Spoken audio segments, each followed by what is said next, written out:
radio for the masses. Headline edition, July 8, 1947. The Army Air Forces has announced that a flying disc has been found and is now in the possession of the Army. If the game is rigged, change the game. Game changer. I occasionally think how quickly our differences worldwide would vanish if we were facing an alien threat from outside this world. This is Fade to Black with your host, Jimmy Church, on the Game Changer Radio Network and KGRA, the Global Radio Alliance. I need your help to get to the year 1985. You're listening to Fade to Black with Jimmy Church on the Game Changer Network. Welcome. Fade to Black, bespoke radio for the masses. Yeah. How you doing? How you doing? I'm doing fantastic. Thanks for asking. Right on. All right, let's do this. Today's Tuesday, December 11th, 2018. 345 days into the new year, just 20 days left. We are live from a bunker somewhere in the middle of downtown Burbank, California. And I would like to welcome everybody listening all around the world, all across the United States. Hither and thither, to and fro, back and forth, up and down, east and west, north and south, far and near. This is Fade to Black for KJCR, the Game Changer Network, and KGRA, the Planet. I am your host, Jimmy Church. What is cracking, everybody? How you doing? Tuesday nights. That's right, and tonight is night 2 of our Influencer Week. And tonight it's Carrie Cassidy from Project Camelot. That's right, she's here. She's going to join up with us at the bottom of the hour. Tomorrow night, Tyler Glockner from Secure Team is here for his first ever interview. That's right, that's going down tomorrow night. Pretty excited about that. So great week. Last night, you know, when you have something like Influencer Week and you warm things up with somebody like Billy Carson last night, tonight Carrie Cassidy, and tomorrow night Tyler. Thursday night is going to be Fader night, open lines, but we have Teresa Yannaris with us of Divine Frequency. Influencers all week long here on Fade to Black. It's just a great opportunity for all of us to, you know, get into what makes these influencers tick. You know, how did they get it done? And it's extraordinary what they all have accomplished. So there you go. That's our week here on Fade to Black. And don't forget all of our social media and follow us there on Stellar, onstellar.com, ONSTELLAR.com, onstellar.com. Hit us up over there. Twitter is at JChurchRadio. Facebook is it Fade to Black or Jimmy Church Radio over there? I don't know. But the links to it are over at the website. And, of course, YouTube. You can subscribe to our YouTube channel right there. It's on the website, too, as well. At JChurch Radio is Twitter. Now, hashtag F2B is the sandbox. And that's where you want to go and hang out, okay? The sandbox, that's where the conversations happen tonight during the show. Again, like every other night, we're going to burn through probably 1,000, 2,000, or 3,000 tweets. And to see that happen, you really got to just come over and hang out. We use TweetDeck, and most of the Fadernauts use TweetDeck because it loads automatically like it's doing right now. Click, click, click, click, click, right past. And if you have TweetDeck, you hear me going click, click, click because you're watching it too. Go click, click, click. So you can go and do that. And that's the easy way to go. All right, TweetDeck. You can also email Jimmy at jimmychurchradio.com. Cranking down to the end of the year. And today is the 11th. And when I said that a few minutes ago, 25 days left, 24, 23, 20, 19. We're here. We're at the end of the year. So what are you going to be doing, right? Do you have your holiday parties and Christmas parties, New Year's parties all set up? Well, you can come and hang out with us. The Fade to Black holiday / Christmas party is going to be December 26th at the world-famous Rainbow Bar and Grill on the Sunset Strip right here in Hollywood, California. So come and hang out with us. All you have to do, you can do a couple of things. One, shoot me an email, right? Jimmy@jimmychurchradio.com. Jimmy, here we are. We're going to attend. Shoot me an email. You can do that, right? Number two, go to our Facebook links, which we have up in Twitter, and head over to Facebook to do our little events thing, and let us know that you're going to be attending, okay? And the third thing, which is the last resort, you can just show up and go up to the door, to the big, burly door dude, and go, all right, I'm here for the Fade to Black party. And he's going to let you in, all right? But then I don't get a head count. Right? So it would be really nice if you email myself or Rita or let us know over on Facebook, okay? And we can get a rough count. And there you go. We got room for about 200. Hey, we could probably push it to about 250. It's probably getting a little cramped at that point. So let us know. Okay, there you go. All right, so come and spend it with us. I got an email. I should almost read this on the air. I wonder if he would care. Hold on for a second. I didn't plan on doing this, but so you know what? I won't say his last name. I got this email from Peter today. It says, "Hey Jimmy, there are 12 days of Christmas, dude, all the way to Three Kings Day. So you can still say, or still call your holiday party a Christmas party." Quoting you. Aye, Peter. I wrote him back. I said, man, noted.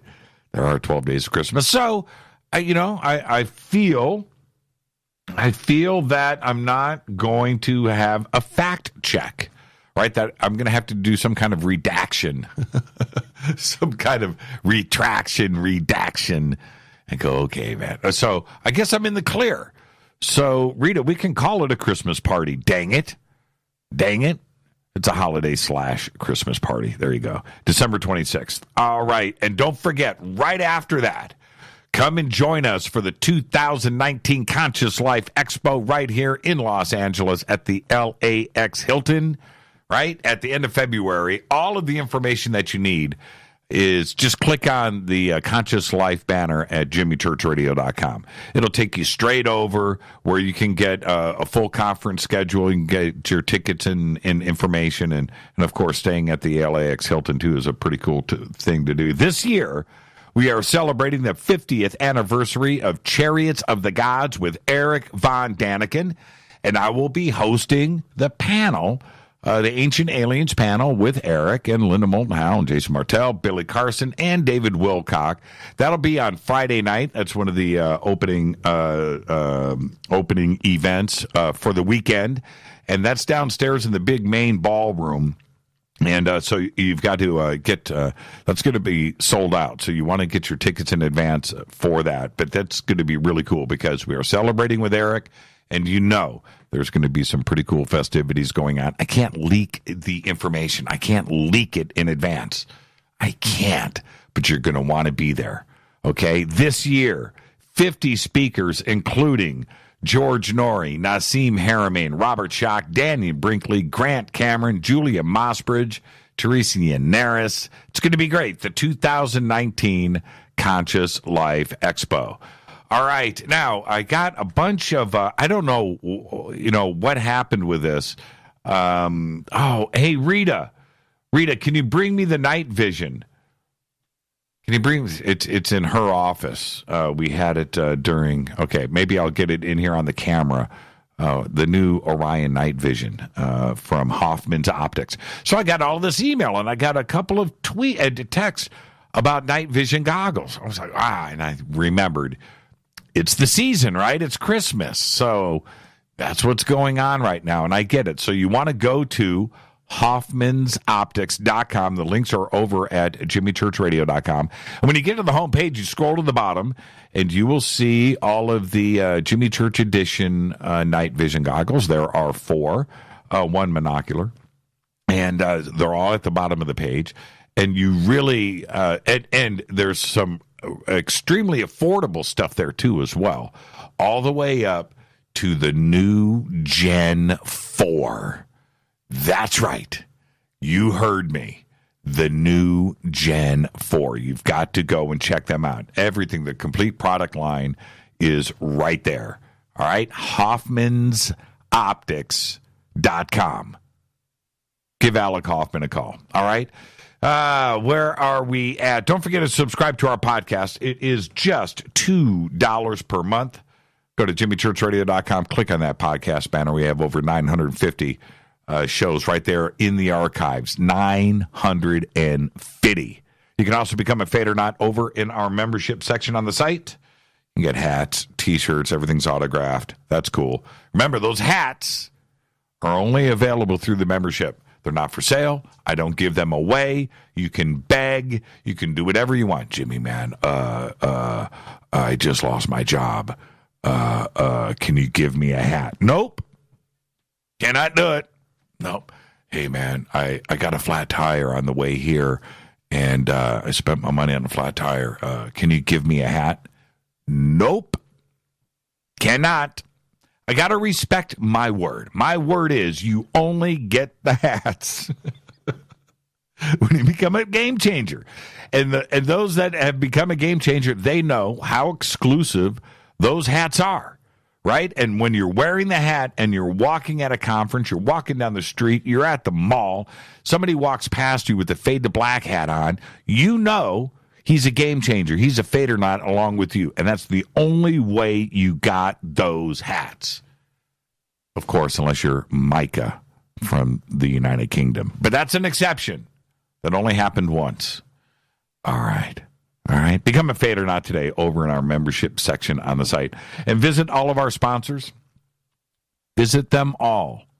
Click on their banners over at jimmychurchradio.com. Numana Food Storage, Fast Start Diet, Ancient Life Oil, Life Change Tea, and of course, did I just say that? Hoffman's Optics, but of course, Fade to Black Blend from River Moon Coffee. All right. Here we go. Let's get this show cracking. Happy birthday to today, Nikki Sixx. That's right. Motley Crue bassist Nikki Sixx is 60. That's a lot of sixes. Nikki Sixx is 60. Most Def today is 45. And I went around and checked on this. I almost don't buy that Most Def is 45 years old. I thought he was much older. Hitchhiker's Guide to the Galaxy, right? That came out 10 years ago. So he was only 35 when that came out. Be Kind, Rewind. I watched that. That movie came out in like 1971. You know, how can Most Def be 45 years old? And I am going to text Rita right now. I'm wondering where these night visions are. So I'm going to do this. All right. Bring me the night vision, the new ones. That's what I got to do. You like that? Oh, man, I'm in trouble now. I'm in so much trouble. Oh, man. Okay. Where am I? I'm in so much trouble. Most Def is 45 years old. And our dead guy's birthday today is Vampira. 1922 to 2008. Died at the age of 85. One of Hollywood's first horror glamour girls. That's right. Vampira. Best known, though, for starring in that Ed Wood cult film classic, Plan 9 from Outer Space, which I have on VHS and DVD. I got 2 versions of it on DVD. That's right. Plan 9 from Outer Space. All right. On this day in history, Check this out. December 11th is a strange day in history. Check this out. 1964, Sam Cooke dies under suspicious circumstances right here in Los Angeles. He's shot 3 times at the Hacienda Hotel. 1978, the big heist, the all that money that was jacked from the JFK airport in that infamous Lufthansa heist. Remember that? 1978. 1981, Muhammad Ali loses to Trevor Berbick in his last fight. He retires for the second time. 1994, Boris Yeltsin orders Russian forces into Chechnya. And in 2008, billionaire con man Bernie Madoff is arrested. all that on one day. December 11th, man. What happened today, right? What happened today? Carrie Cassidy was on Fade to Black on December 11, 2018. Fade or fact? Mad as a Hatter. Mad as a Hatter. And Mad Hatter came from men who worked in the hat industry that were suffering from mercury poisoning because mercury was used in hat making. And that is your Fade or fact. And I know you feel a little bit smarter. Now, Rita just brought these in to me. Now, check these out. I want you to look at this. Look. New night vision. Is that incredible? Look how tiny it is. Right? Fits right in the palm of your hand. And you can get this right now from Bearing Optics. These are on sale. That is only $600. Right there. It records. You just hold it up. Bam. Top. Record. Record. It's digital. It's got a zoom. It's USB. It's got a rechargeable battery in it. Is that the coolest thing you have ever seen? Look at that. Okay, are you picking up what I'm putting down? Tripod mount, full settings right there. Everything that you need to do. Record button right on the top. Right on the top. So you're holding it. Boom, done. Bam, record, download right there. That's the Orion from Hoffman's Optics. That is the coolest thing ever right there. Now, I'm showing it to you. That is the Christmas gift right there. That is it. Look at that. Is that crazy?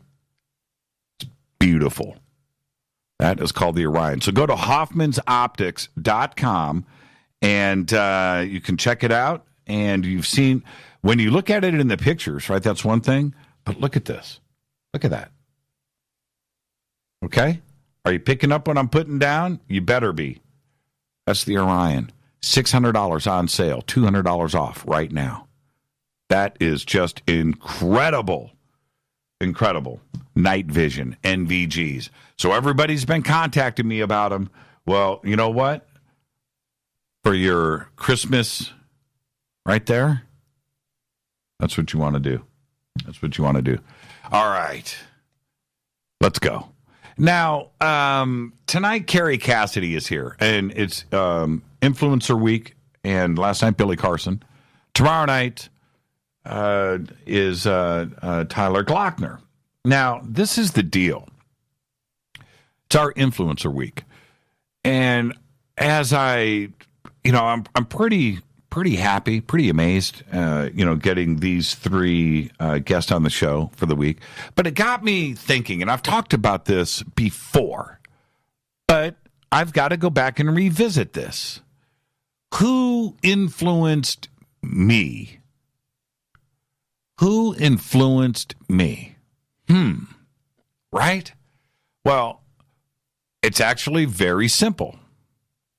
And it maybe not what you may think. But check this out. I want everybody to write these 3 names down. You can go and get the archives. All of their shows that they have done, some of it goes, back 60, 70 years. But everything, most of it is available online. You may have to do a little bit of searching, but I assure you it's well worth it. You need to go check it out, and I'm going to give you some reasons why right now. Let me hit this coffee. Long John Nebel. Write that down. Long John Nebel. Nebel. Long John Nebel. Long John Nebel had the party line in New York City. And the party line was way ahead of its time. And at Long John's peak, he was doing probably 35, 40 to 50 million people per night. Okay? Long John Nebel. He had a table set up at WOR out of New York City in Manhattan, downtown.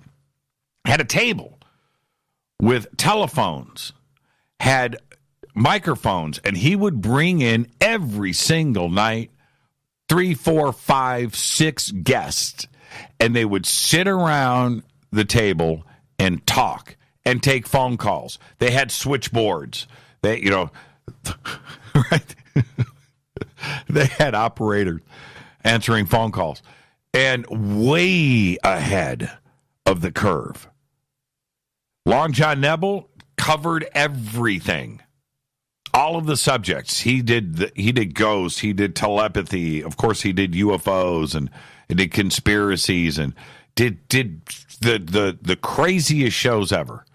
And he was genuinely interested in the subject.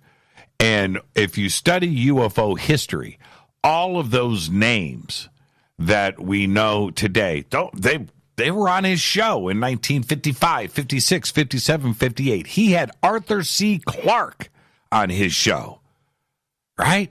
Go and check out all of the vintage broadcasts from Long John Nebel. And another one that really influenced me was Billy Goodman, who had his UFO show called Coast to Coast. That's right before our bell in Las Vegas. Ran for a couple of years. Billy Goodman was a rock and roll DJ here in Los Angeles, moves to Las Vegas and starts Coast to Coast. And Billy, his stuff, if you go and just check Billy out for his Bill Cooper stuff, that's radio gold. Radio gold. So you need to go check that out. And I would get these cassette tapes of Billy Goodman. I had a friend of mine that had another connection in Las Vegas. And it was like, especially back then, it was trading these tapes, right? Okay, man, I'll give you this one. Let me borrow your Wendell Stevens videotape. All right, so we trade. And he would get his back. I get my Wendell Stevens videotape back, whatever. But Billy Goodman influenced, okay? And there's one more. So write that down. Billy Goodman out of Las Vegas, Coast to Coast. We'll go and listen to his shows. They're out there on the net. And the other one, an absolute radio gold, and for me changed everything, was Bill Jenkins. Bill Jenkins, that's Jenkins. Bill Jenkins had Open Mind Radio, and it aired on Saturdays here in Los Angeles on KABC Radio. And he did the same thing. He had phone calls, and when you go and listen to, you can get all of his stuff. When you go and listen to his shows, and back then they didn't even do area codes. That was the trippy thing, man. Back in the mid-'80s when they started like 818 or whatever, but there was no need for area codes back then. But anyway, Bill Jenkins out of KABC. And now there's a few things that you need to note here. I want you to go and listen to all of these broadcasts because with Nebel, he covered every major UFO incident. He had all of the players on. He had all of the authors, the researchers, the contactees, all of them, right? But he never mentioned Roswell. Nebel broadcast on WOR from the mid-1950s all the way to 1978. And I'm telling you, every researcher nobody mentioned Roswell. And you would think that Kenneth Arnold would have mentioned Roswell or remembered it, mentioned it once. He was a frequent guest of Long John. You can go and listen to many, many shows with him. I've listened to every broadcast. Kenneth Arnold never mentioned Roswell. It's very strange. And then when you go and listen to some of this earlier radio stuff that mention Roswell, there's Bill Moore on Bill Jenkins' Open Mind program in the mid-'80s. And even then, here, Bill Moore was more interested during those broadcasts with the face on Mars than Roswell. And he was talking about his new documents that he's revealing and everything. Go and check it out. Bill Jenkins' Open Mind on KABC Radio. Remember, Bill Moore published the Roswell incident in 1980 with Charles Berlitz. Well, that's right. 1980, 6 years later, when he was on Bill Jenkins' show, didn't really mention Roswell. It's very interesting. Now, and this is a little project for you guys. Just go and check this out. The Billy Goodman stuff, he had, I believe he had Lazar on that show, predating everything, right? That's right. But it's his stuff with Bill Cooper. And Billy, when you go and listen to the programs, it seemed like he had Bill Cooper on every show, at least for a period there. Bill Cooper was changing things, and Bill was very interested in the UFO subject. They were all going out to Area 51. They were camping out overnight. Bill Cooper had a couple of caravans that he ran out there to Groom Lake. And all of that is on Billy Goodman's show. So you should go and check these programs out, because this is what got me really interested in what I'm doing today. Of course, there is Art Bell. We all love Art Bell, and we know what Art Bell did and how he influenced. There's no question about that. But there were people before Art that were doing it, and doing it well, doing it right. And those three names right there, Billy Goodman, Bill Jenkins, and Long John Nebel. Incredible programs, great fun to listen to at night. And the stuff that is available right now online, all of the archives, are all very clean and easy to listen to. And just think about how easy it is for us to do that today, to go and do this research and check out history. So go and do it. There you go. Long John Nebel, Billy Goodman, and Bill Jenkins. This is Fade to Black. I am your host, Jimmy Church. Tonight, Kerry Cassidy, Project Camelot. Tomorrow night, Tyler Glockner from Secure Team. Thursday is another Fader night with Teresa Yanneris, followed by Open Lines all night long. I'll be right back with tonight's guest, Kerry Cassidy. Stay with me. This is Fade to Black on the Game Changer Network and KGRA, The Planet.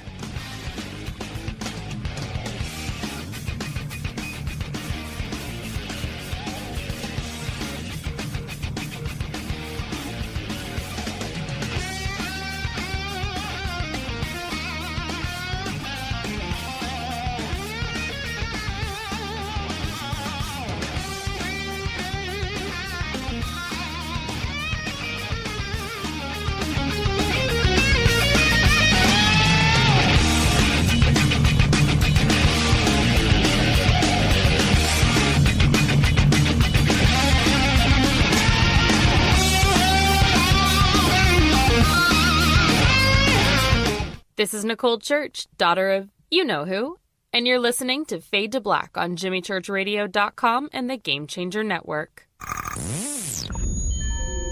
You're listening to Jimmy Church, Fade to Black. Fade to Black will now pause for alien identification. The station that talks the net. KGRA Radio. When you take the beans from Central America with dashes of Indonesian and African mixed in and then roast it to the dark side of Fade to Black, you create the ultimate brew of fringe. Introducing the Fade to Black blend from Rivermoon Coffee. Yes, Rivermoon's darkest customized roast was created for the love of Fade to Black. The alchemy of masterful roasting and smoking the beans is in every sip of this full-bodied, dark Java. I need my coffee dark, deep, with distinct bittersweet chocolate highlights, just like the bunker. Leaning further into the darkness of the roast is Fade to Black blend from Rivermoon Coffee. Just click on the banner at jimmychurchradio.com and use the promo code F2BBLEND for 15% off of your order today. Go Beckley Teppy. This is Jimmy Church of Fade to Black, and you can get our podcast for just $2 per month. All you have to do is click on the podcast banner over at jimmychurchradio.com. Hi, folks. It's a holiday season with hope in the air. Things to look forward to and no time for despair. Health can be a challenge, and so can the mail. So Get the Tea wants to help you by giving you a sale. Buy 2 months of Super Tea and get 1 month for free. No limit. That's buy 2 months of Super Tea and get 1 month free. That's a savings of $35. Where? GetTheTea.com. That's GetTheTea.com. Scroll down on the front page and find the Buy 2, Get 1 free ad. Click it and save. Orders over $100 get free shipping. Send the gift of life. Change tea at getthetea.com. We have many, many non-GMO organic supplements just waiting for you. This holiday season, enjoy health and Thanksgiving with getthetea.com. Want to call us? 928-308-0408. That's 928-308-0408. Getthetea.com is a proud sponsor of Doing What's Right. That's getthetea.com. 9 out of 10 geneticists agree. Fade to Black is not your father's radio show on the Game Changer Radio Network and KGRA, The Planet. Do you want to lose weight but have no idea where to begin? The Fast Start Diet, a 3-day weight loss plan, is the answer. 3 days of nutritionally balanced, calorie-restricted meals delivered right to your door.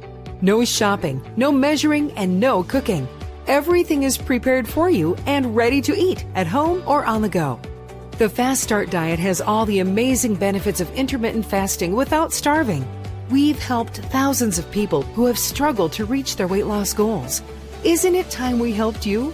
With the Fast Start Diet, you'll lose weight and feel great. Find Fast Start Diet on Amazon or go to faststartdiet.com and use promo code TALK to get 10% off your first box. And as a special bonus, Fast Start will include their #1 rated Lipo3 appetite suppressant spray free with your order.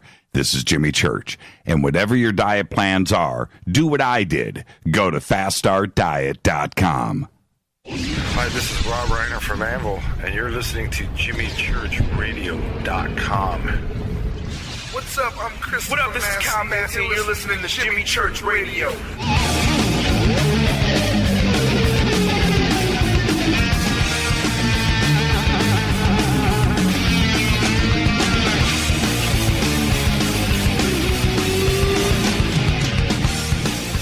All right, welcome back. Fade to Black. I am your host, Jimmy Church. It's Influencer Week. Last night, Billy Carson. Tonight, it is Carrie Cassidy. Tomorrow night, Tyler Glockner of Secure Team is with us. Thursday night, it's going to be Fader Night. We have Teresa Yannaris here. Divine Frequency on the airwaves, followed by Open Lines all night long. Tonight, it is Carrie. She is the CEO and founder of Project Camelot. Kerry is a documentary filmmaker, investigative journalist, and is well-known host of Project Camelot TV, broadcasting weekly live shows on YouTube. Kerry is a leader in the alternative media sector with a YouTube channel that has over 60 million unique viewers worldwide and over 218,000 subscribers.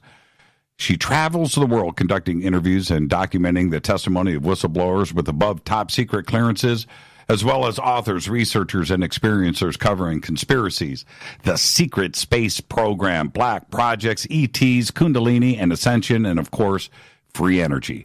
She speaks at conferences around the world and is considered one of the leaders of the disclosure movement. And the website, of course, is projectcamelotportal.com. And the links are very simple to get to over at jimmychurchradio.com. I would like to welcome back to Fade to Black, Carrie Cassidy. Carrie, it's been too long. What have you been up to? Hey, Jimmy, how are you doing? I am fantastic, Carrie. Hey, a couple of things. Welcome back to the program, and it was great seeing you last week, and that was just fantastic. But I want to go here first, which is this. Who influenced you? Oh, actually, first and foremost is The Doors. The Doors. That's a good answer. That's a Jim good answer. Morrison. Okay. Jim Morrison. I started out as a poet, and I love Jim Morrison's poetry and the Doors, and that's what really kind of made me want to, I guess, hit the big time and be a so-called star, whatever. Right. No matter how it came. Right? And because you're just creative. You were going to do creative things regardless, right? Yeah, and because I saw the world through sort of poetic eyes, you might say. And I was a voracious reader as a kid, and I loved mysteries. So anything that was mysterious and hard to figure out, that's what I loved. And I was also aware of other worlds, the unseen worlds, and so was Jim Morrison. He harked back to Rimbaud and other romantic poets, etc. So, yeah, it was really the sort of 60s vibe that was exploring, pushing the envelope, and that was a huge influence on me and my mind, keeping me with an open mind. Was there a broadcaster or author or researcher that you were reading or interested in? A broadcaster. It's really funny. Not until Art Bell, probably. Right. I was very into music growing up. I wanted to be a rock star. Right. And then I wanted to make movies. So I kind of went from one to the other. When I saw Close Encounters of the Third Kind, I basically thought, okay, this is it.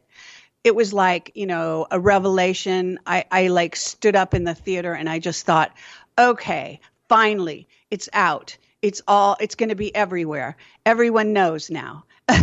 Little did I know that was kind of the tip of the iceberg. But at any rate, I was a rebel when I was a kid, so I loved James Dean.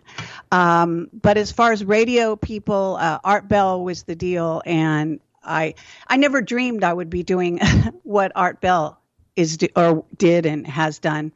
It didn't enter my mind for the longest time. Although when I was a kid, my dad used to do this thing where he would let us talk on this old-fashioned recording machine. Mm-hmm. And I always, really loved that. I was just, I don't know what it is. Maybe you do, because you're, like me, you want to talk over the sound waves and reach people. And so that seemed very important. But I also studied acting, in my 20s in New York City, and was all about that. Then I studied directing.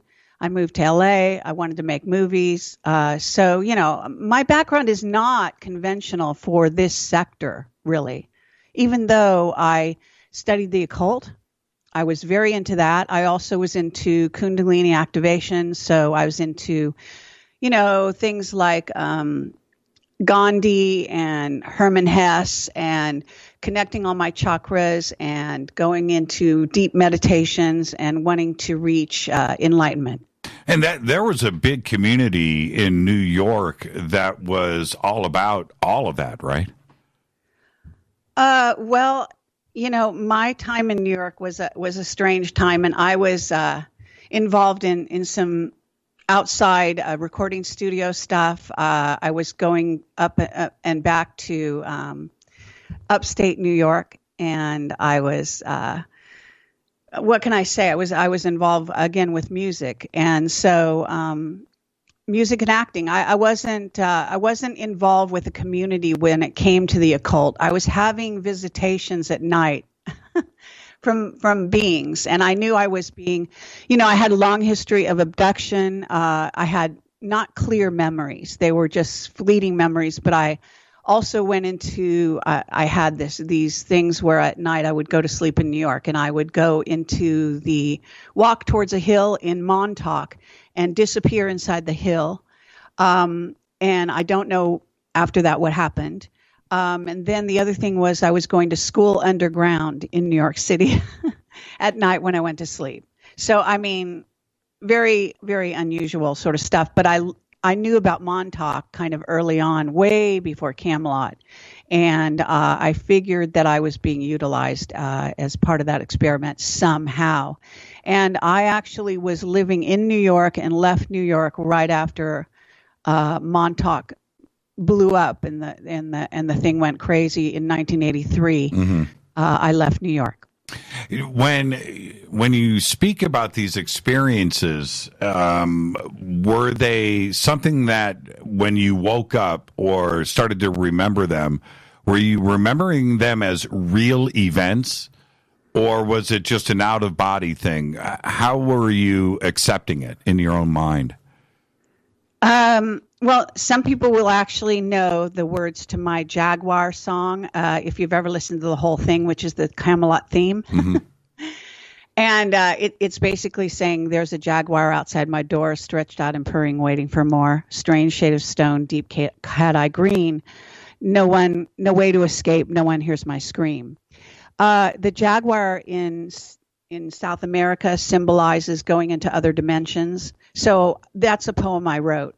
And then I turned it into a song. And then later Bill said, hey, why don't we make this our theme song for Camelot in the early days?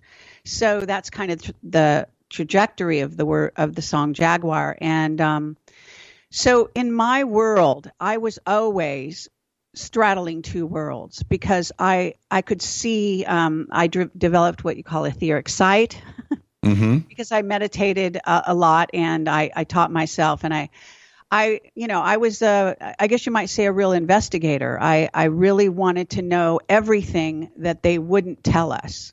So I questioned everything. And I used to get in trouble when I was a kid for questioning adults, talking back to teachers, all of that. So, all I can say is, no, I wasn't part of a community. Actually, I was something of a rebel and doing all of that on my own. When the Montauk stuff, like you said, it did literally blow up in 1983.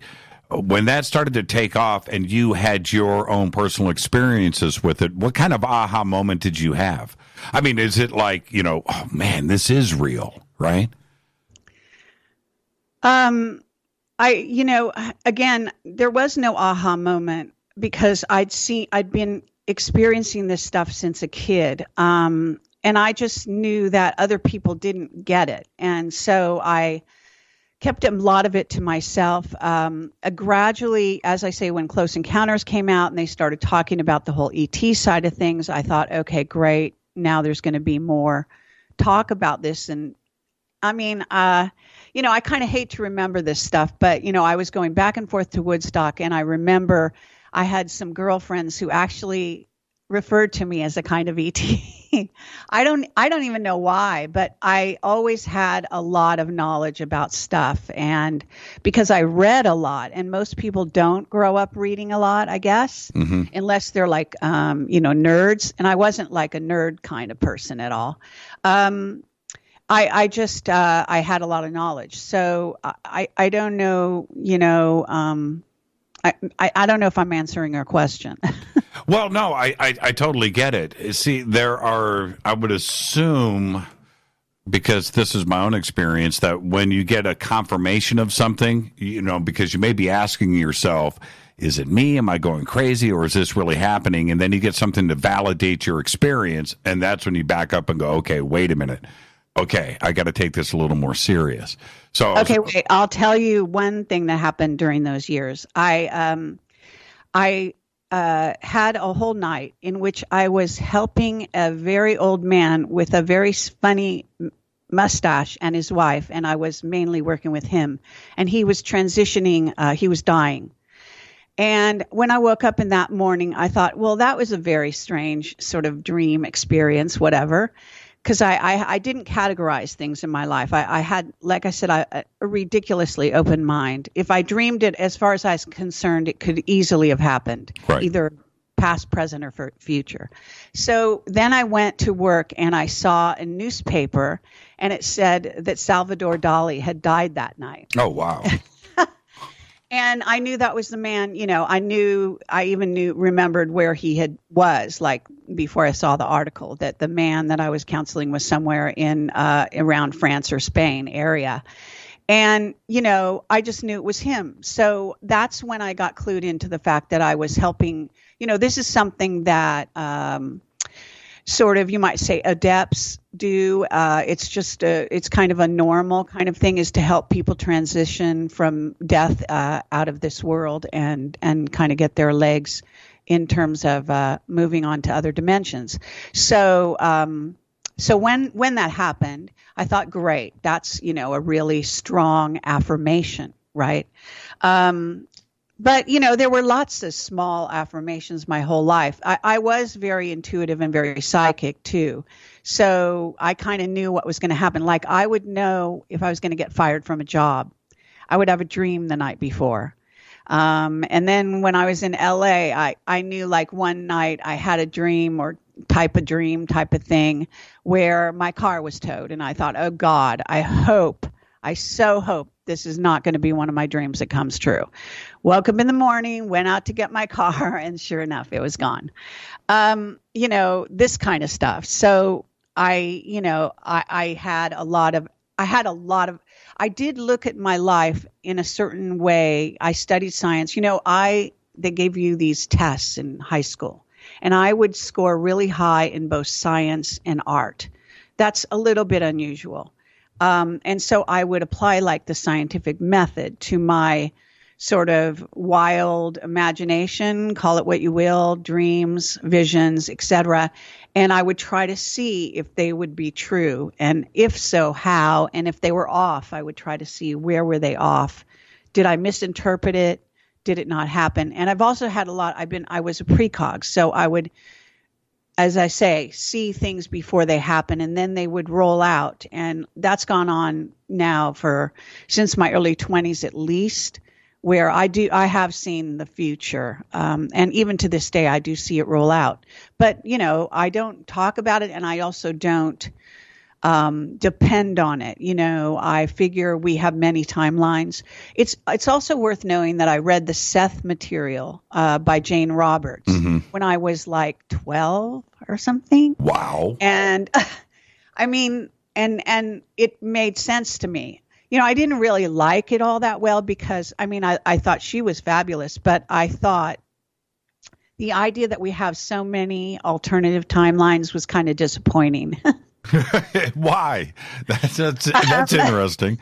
It's just because when I was a kid, I wanted to think that this was it. This was the most important timeline going, and that it mattered. I was very passionate. So now I'm more okay with it than I used to be. But what could I say? Seth, Seth gives a really good case. I don't know if you ever read the Seth material. Absolutely. All right. Then, he makes a very good case for the fact that we have alternative timelines. And when you go, I can't imagine. Well, I kind of read Casey when I was like 8, right? So I can maybe understand. There you go. Yeah, I can understand the heaviness of that. But, as somebody that is young and impressionable, and what it did for me, and I'm going to ask you this question. What it did for me was just absolutely told me that nothing is what it seems. And it's certainly not what we are taught and told. And that's what I got out of that. And when you go and read, Jane Roberts and the Seth books, Seth Speaks, what did that do for you? Do you start looking squinty-eyed at everything? Well, it validated a lot of things that I had hunches on since I was a little kid. And so that was a good thing when I was reading, and I read other literature, though I don't remember it as well, strangely. I couldn't quote you the books. Whereas I could that one. I'm not sure why. I do think that it was quite unique in that it really stressed that we had so many dividing sort of timelines at every decision point. But there is a certain through line as well. And there is a certain timeline, whatever you want to call it, that has more emphasis in our reality. But that I started to realize that it had to do with your focus. And it might have influenced the fact that, you know, I'm not a person who believes in putting somebody in jail and throwing away the key, for example. I'm not a person who believes in punishment. I do remember one year when I was quite young and I found out about Nazi Germany and Hitler. And I did not celebrate Christmas that year. My family didn't know I didn't celebrate Christmas that year, but I vowed to myself that, you know, there was something very wrong with the world. And I was devastated when I found out about that. And so I couldn't believe man's inhumanity to man. And I guess that really affected me. I also should say that my father died. We went to play tennis. He died when I was like 16, I think 16 going into 17. And so I had sort of a rude awakening. I had to grow up after that really fast. So things kind of encapsulated after that. And I was going to ask you this. Did your father ever visit you after he passed? You know, it's a strange thing. He might have, but I don't remember. My mother passed when I was much older, and she has visited me. I've seen her. She's on another timeline and so forth. But he, for some reason, is very ephemeral. But I will say one thing. When I was a kid, my grandfather used to live in almost a fairyland in his mind. And he would talk to us about nothing but fairies and elves and other worlds. So having a grandfather like that, he and I were like in perfect, unison. I mean, we would joke and we would talk and it was just delightful. It didn't matter if it was true. It was fun. It made life fun. So he was quite unique in that way. When we come back after the break, we're going to set up some of your history of interviewing. And to help us do that, I want you to think for a second. Do you remember your first interview? You want me to answer you now? I love the dramatic pause. well done there, Carrie.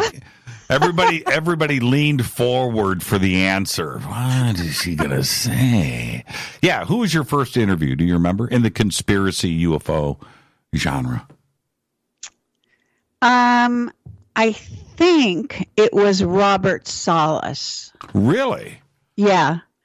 And he lives in, I shouldn't say where he lives. He lived not that far from me. And I think I met him at one of the first conferences I ever attended. And I was impressed with him also because of his Native American background. I have probably a little Native American blood somewhere in there because my father seemed to, he brought us through the Southwest when we were little kids, and he give us lectures about how important the Native Americans culture were. And we learned all about the Hopi and the Navajo. And, I really related to the Native Americans on some intuitive level. My other sister looks even more Native American than I do, and sometimes even acts it.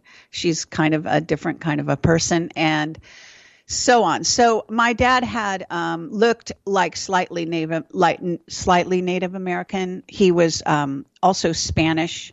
I think he was what they call Castilian, or he could have even been from the Basque region. I actually now think that he was adopted. I mean, it's a whole long story.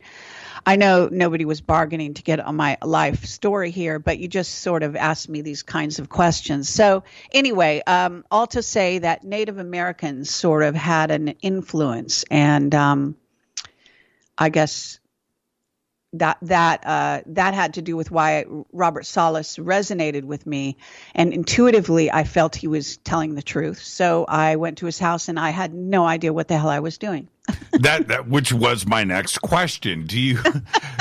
We've got about 1 minute before the break. Have you gone back and listened or watched this interview? I think it's on Camelot. I think I went back and edited it and then finally put it on Camelot because I think maybe I kind of forgot about it for a while, and then I finally did. I'd have to go look for it right now. You know, I have over 700 interviews on there. Well, but this is it painful? In that you have grown and developed as an interviewer, over the years, and you go back and watch or listen to your first stuff, and how you have grown and so forth. Is that part of it painful? Because it is for me.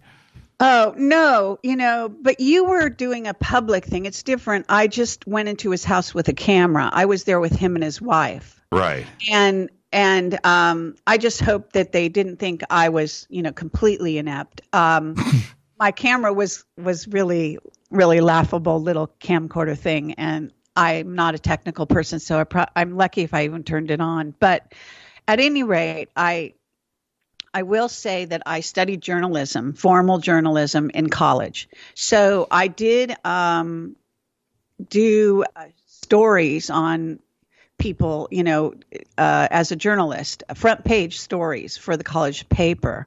So I wasn't, naive in the journalistic sense. And the other thing is that before Camelot, I worked for 20 years in Hollywood. And before that, I was trained as an actress, and I was in a few commercials. I'm not a complete idiot, so I can carry on a conversation. It wasn't rocket science, to be honest. He did most of the work. I can say that I noticed right away that my intuition, my intuitive sense of people was kicking in right then and there. And I think I'd have to go back and listen, but I might have gotten a few things out of him that he didn't necessarily prepare himself to say, which is something I do all the time now. But these were just early signs of stuff. I don't think it's that bad. I think he it's his story, and that's what's actually true of interviews in general. Right. I mean, I do the best I can to draw the person out, but they're the ones on stage, really. They're the ones, on the hot seat, if you want to call it that, and they carry the ball. So he did all the work, really. Let's take a break right here. Our guest tonight is Carrie Cassidy of Project Camelot, night 2 of our Influencer Week here on Fade to Black. I'm your host, Jimmy Church. We're going to pick up where we are leaving off right now. This is Fade to Black. I'm your host, Jimmy Church. Follow me on Twitter at JChurchRadio. You can follow Carrie is it Project Camelot on Twitter? Carrie? Yep. Project Camelot on Twitter. I'll be right back. Stay with us.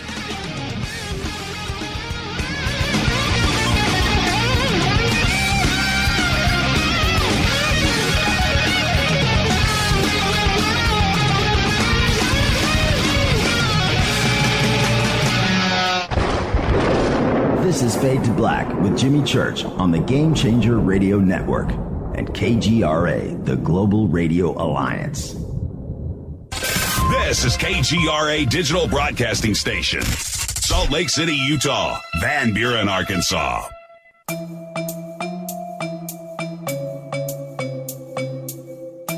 Come join us for the 2019 Conscious Life Expo in Los Angeles at the LAX Hilton.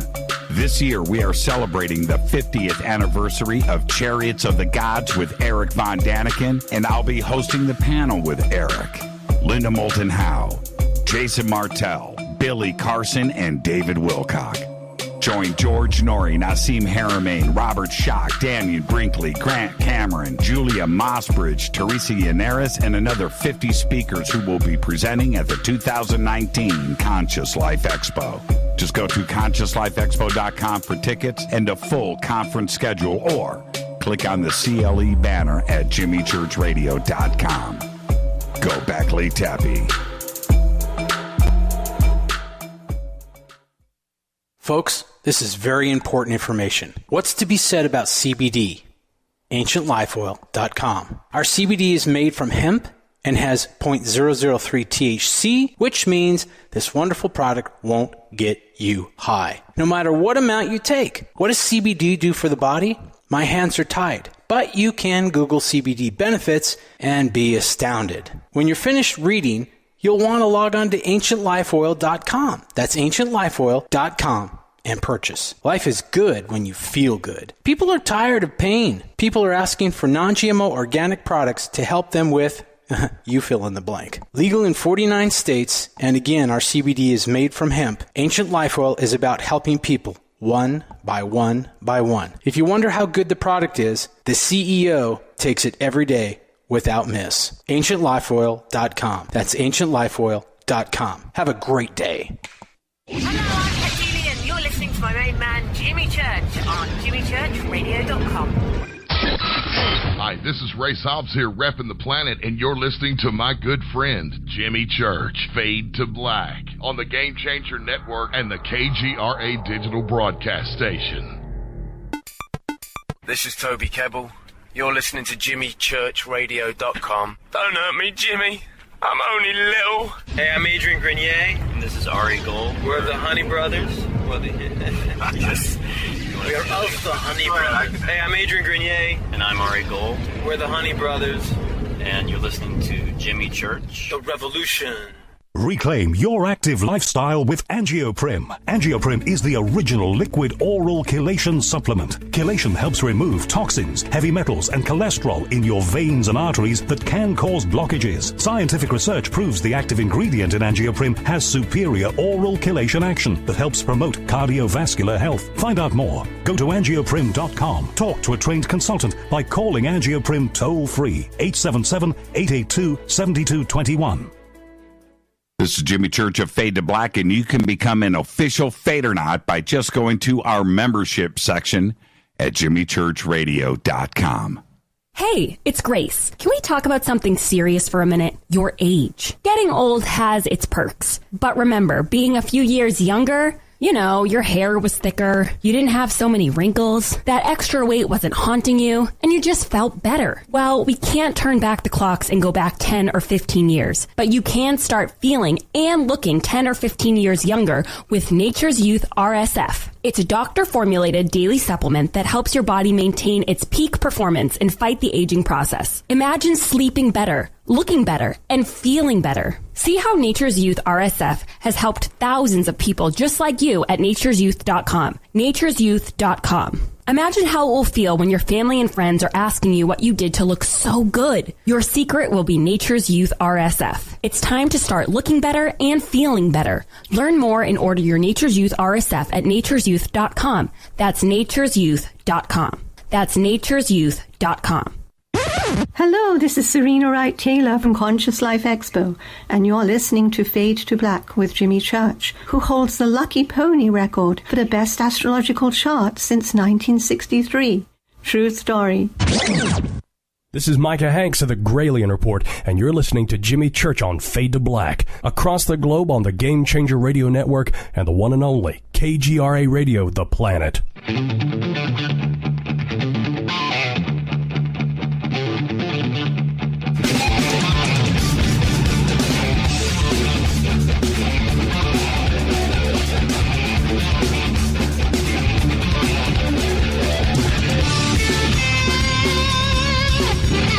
All right, welcome back. Fade to Black. I am your host, Jimmy Church. Influencer Week here. Last night, Billy Carson. Tonight, Carrie Cassidy of Project Camelot. Tomorrow night, Tyler Glockner of Secure Team. And, of course, Thursday night's Fader Night. Open lines all night long. Tonight, it is Carrie Cassidy. Now, Carrie, you... okay, let's talk about a little bit of history here. You were one of the original YouTubers. You recognized very early on the power of the internet and running an effective website and everything that we all take for granted today. But you guys certainly had the vision on how to utilize social media, which back then was in its infancy compared to now. We've progressed so quickly. How did you handle that back then, and where did the ideas come from to pursue? Well, I mean, I taught myself film editing and picked up a consumer grade camcorder and decided I was fed up with Hollywood. I couldn't get movies made. I wanted to make sci-fi blockbusters. I was shopping movies to people like the story person for James Cameron, for Ridley Scott, and for Steven Spielberg, to Kathleen Kennedy, for example. Mm-hmm. And I had some great projects. I was already sort of going along the lines. I didn't know it at the time, of course, but I wanted to do basically with what Spielberg did for me with Close Encounters. So that was my motivator. And then when I connected with Bill, I went to, I just started doing a few interviews, and I started making what was in essence a UFO documentary. And Bill was going to be one of my witnesses in that documentary. I heard about the Serpo project. We were on a joint news group that this guy named Victor Martinez had started, and we didn't know at the time, but he was, I think, helped to some degree behind the scenes by the intelligence agencies. At any rate, it had a lot of intelligence agents on it. And hopefully that's not an oxymoron. But at any rate, right. We had a lot of journalists on it, and Bill was on it, and had to be invited to join it. I have no idea, actually, to this day, exactly how I got on that list. But I became aware that Bill had volunteered to organize onto a website the Serpo material. And whereas I wasn't interested in Bill at all, because he was simply a webmaster in my eyes, I did see that the people were gravitating towards the Serpo story. And so that year at the, I think it was the Laughlin UFO conference that was happening in either February or March. And when this happened, when I was looking into it, was 2005. It was actually October, November. And so I sent Bill Ryan an email saying, would you like to do an interview? And he said, yes. So I've told this story before. So I walked up with my consumer grade camcorder. I had no crew whatsoever, no lights, no nothing. I said, are you ready for your interview? He kind of looked at me dubiously because he had just done an interview with guys that had all the lights and cameras and bells and whistles, because he was speaking at the conference that year as the spokesperson for the Serpo project. So I was kind of nonchalant, and I figured, fuck it, if he doesn't want to do the interview, I don't care, because he's a webmaster. And but he kind of warmed to the idea. I had interviewed right before him Bill Hamilton, and Bill Hamilton is a fascinating guy. If you've never heard my interview with Bill Hamilton, it's on Camelot, and I really recommend it. And he was one of my first very early interviews, and we really got into his whole deal, and it was quite fascinating. So I was quite happy after that interview, and that was done like the night before. So that day I interviewed Bill, and what eventually happened, we connected, we went to Tintagel. I had past life recall of the time of Arthur. We were inspired by the Round Table, King Arthur Round Table, and the idea of a utopian society that was not hierarchical. And so we both wanted to get the truth out about the whole ET UFO situation, and we decided to dedicate ourselves right then and there and create a project. Bill was internet friendly in that he could build a website, right? I had actually done that interview with him, and it was actually surprisingly successful.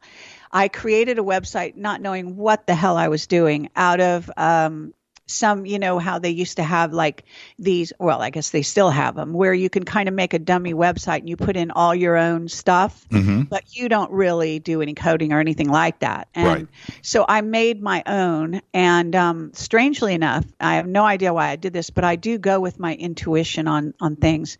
And I put what in essence is the Montauk horse. I don't know if you ever got into the whole symbolism behind Montauk, but there's a special horse that is symbolic of that project. Yes. And strangely, I put that as my logo in the front or whatever of this strange website I created. And then I also had a startup, and I called it I think I called it something like Waking the Dreamer.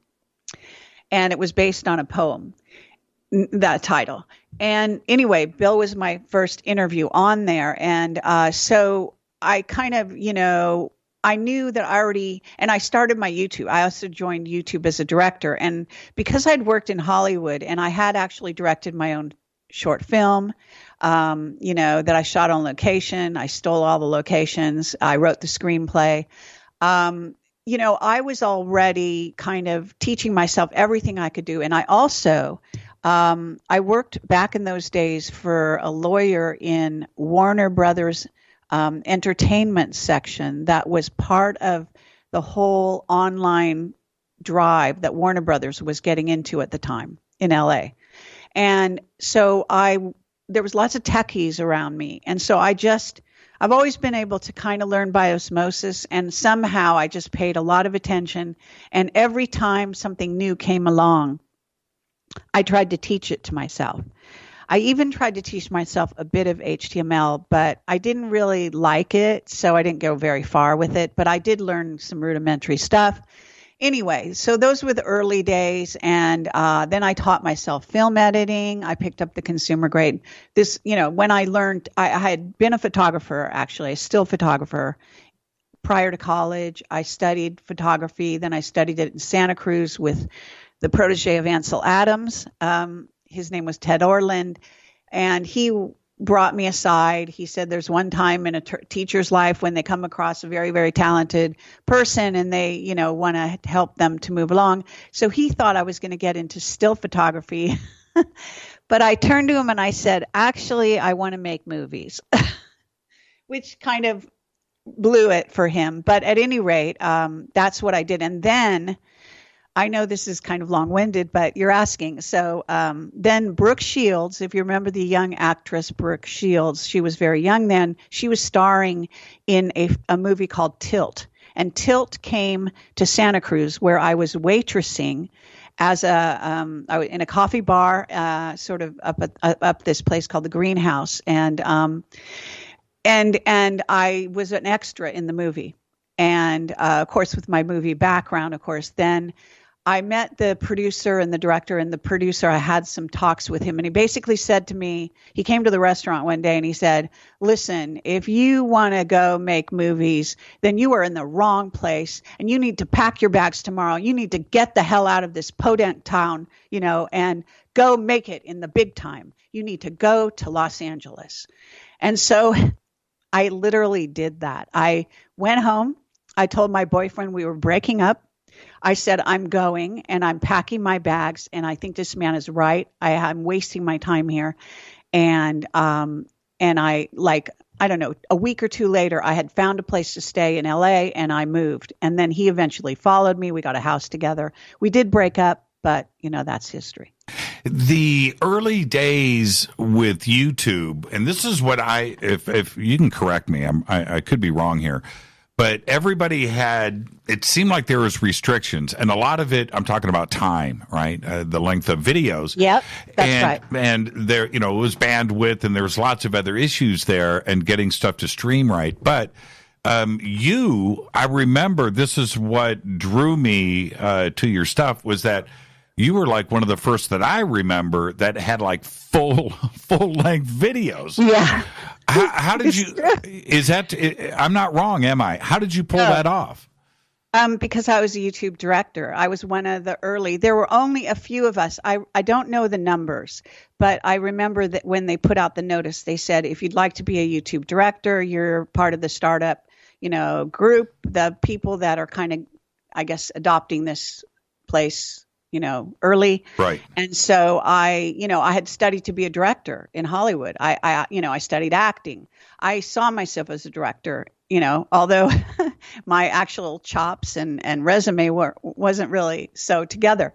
But so I wrote to them, I think, and I had also gone to film school, so I had letters of recommendation from places like the major talent agencies, like CAA, Creative Artists Agency, and various places. I'd been a reader in Hollywood. I'd been an independent producer by that time. I was trying to package my own projects, all of this. So I was qualified enough, and they brought me on as a director. It was what you call a director. A director meant that you could have videos. I think there was some kind of limit, but it was like 10 minutes. It was 2 years, 2 hours or more. Yeah, it was like 10 minutes, right? Everything on YouTube was 10 minutes. Was the maximum, and so you would have to string these videos along and watch them in a row.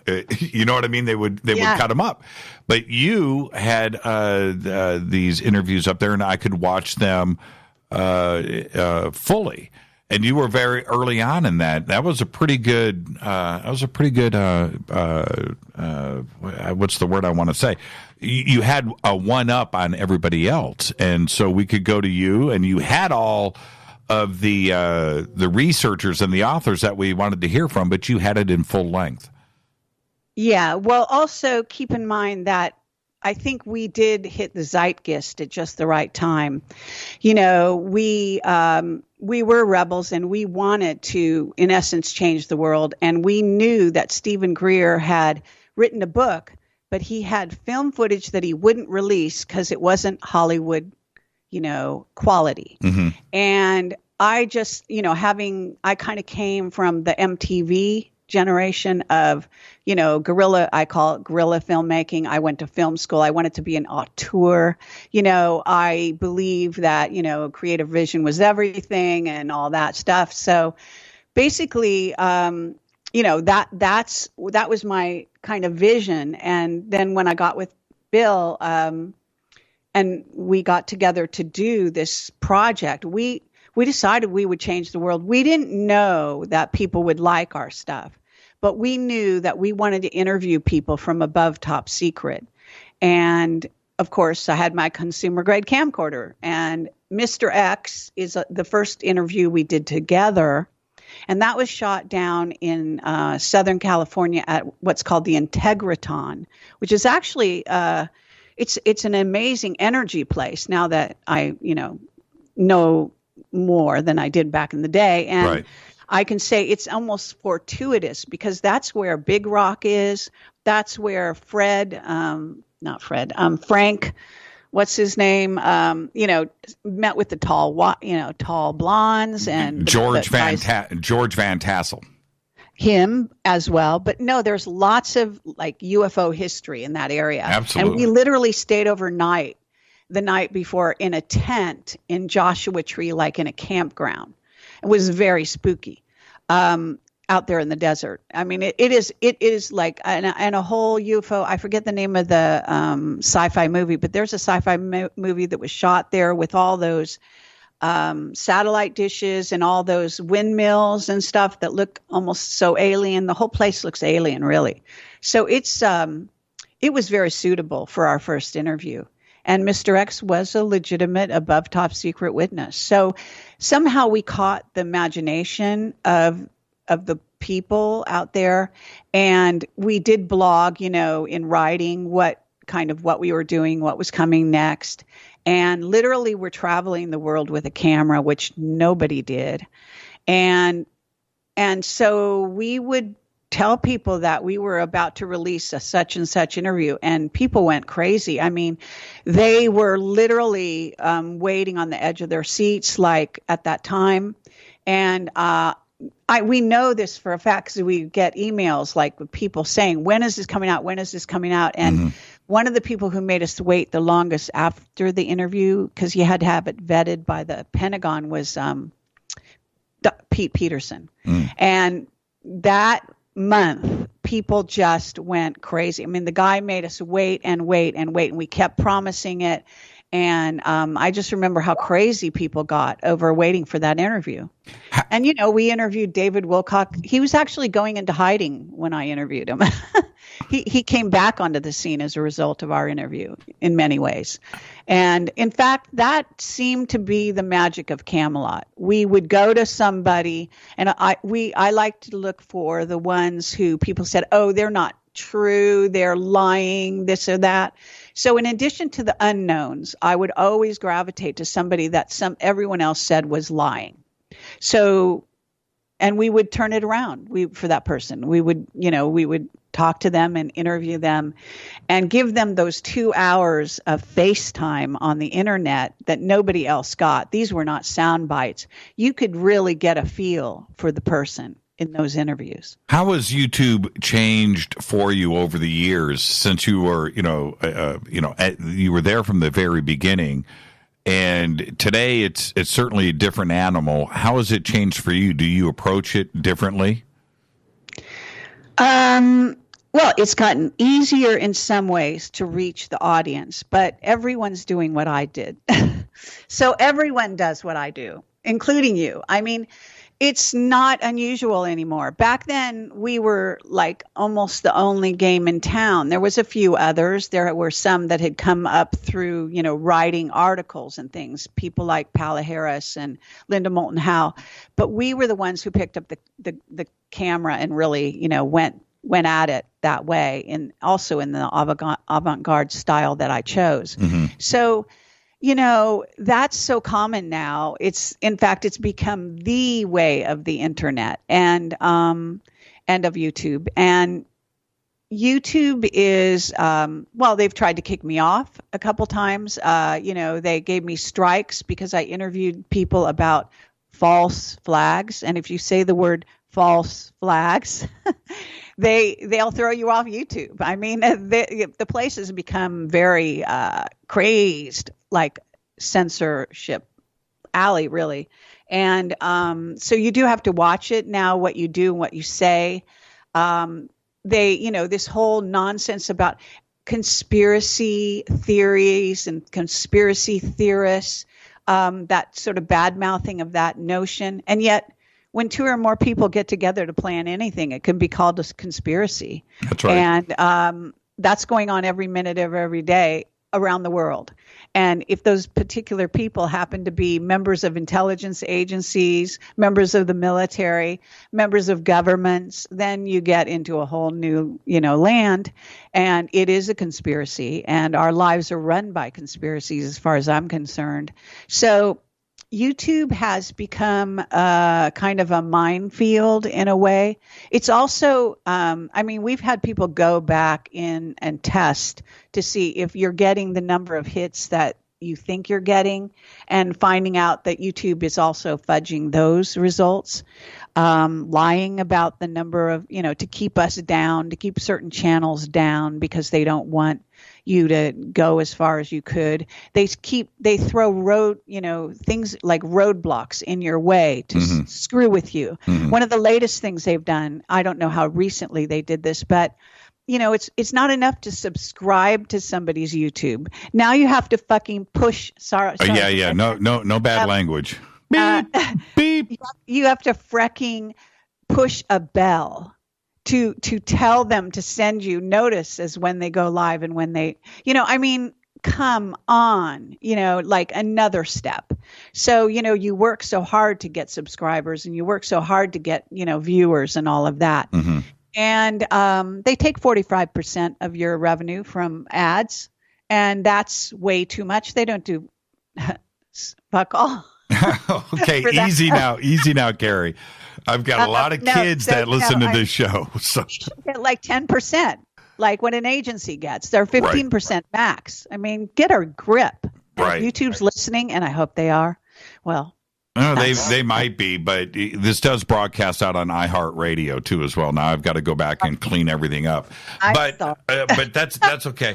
See, I don't know about a whole lot of that kind of stuff when it comes to YouTube. Listening to you talk about it is it's pretty surprising to me. We don't use YouTube is like 0.1% of our listenership.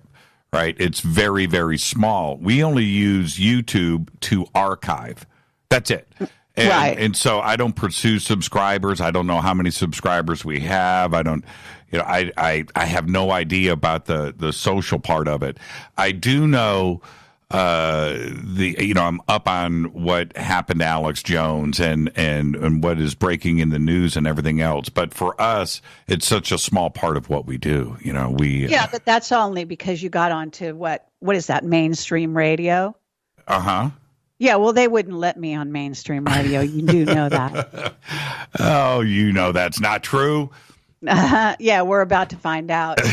Someone thinks they're going to offer me that. Listen, this is a fact. Haven't you noticed that I don't speak at Contact in the Desert or any of these other venues where you're speaking lately? Well, is that by choice? I'm persona non grata. I am Miss Dangerous. I am the one who knows too much. And I was told that recently by a couple sources. But is that by choice that you don't speak at these events? I mean, I saw you. I've had people go, pitch hit for me, try to get me recruited to be able to speak at these things. They are afraid of me. They really are afraid. Why do you think that's true? Because I tell it like it is. Well, we know that, and I also have an ability to move people. I mean, people come up to me all the time and say to me, you are the real thing. And what they mean is there is a lot of posers out there. And, so there are a lot of people doing what I do, but there are also a lot of people misleading the public, not really asking the good, hard questions, not really digging in to see what's really going on with the witnesses. Look, I had Terry Lovelace on my show. I sent you a message about it. That's right. The fact is, that night, after he got off my show, he got some kind of sudden, I don't even know what it is, growth, like a basketball or baseball size thing. He had to be rushed to the hospital. He's recovering. It looks like maybe they didn't kill him. He was told literally by the ET that came into his living room right before he published his book, your government's going to kill you, or, well, my hosts are not very happy either if you publish your book. And, I read his book, but I also go into some of the things that I knew were in the book that they are going to try to downplay and that other interviewers might not bring to light, but I know where the goods are buried. I know where the gold is hidden in their hills, So go ahead, ask me. It's just interesting how today, how different people approach social media that do influence and that have a large fan base and a lot of influence out there. And so we're going to take a break right now. But when we come back, I want to know some of your secrets and how you do approach social media, because now when you influence so many, you can change minds in a nanosecond. And it's an interesting time that we live in. So let's take a break right here. Our guest tonight is Kerry Cassidy, Project Camelot. I am your host, Jimmy Church. This is Fade to Black. Tomorrow night, I want to remind everybody, tomorrow night, Tyler Glockner of Secure Team is here on night 3 of Influencer Week on Fade to Black. Stay with us. We'll be right back.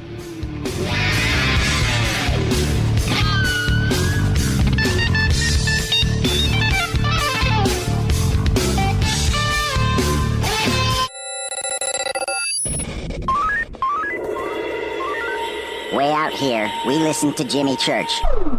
You're listening to Fade to Black.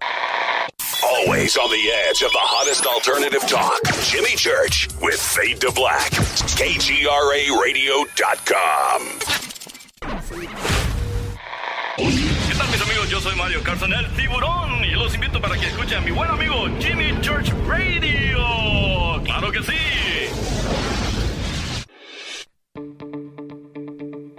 Hurricanes, earthquakes, wildfires. This year we've experienced more than our fair share.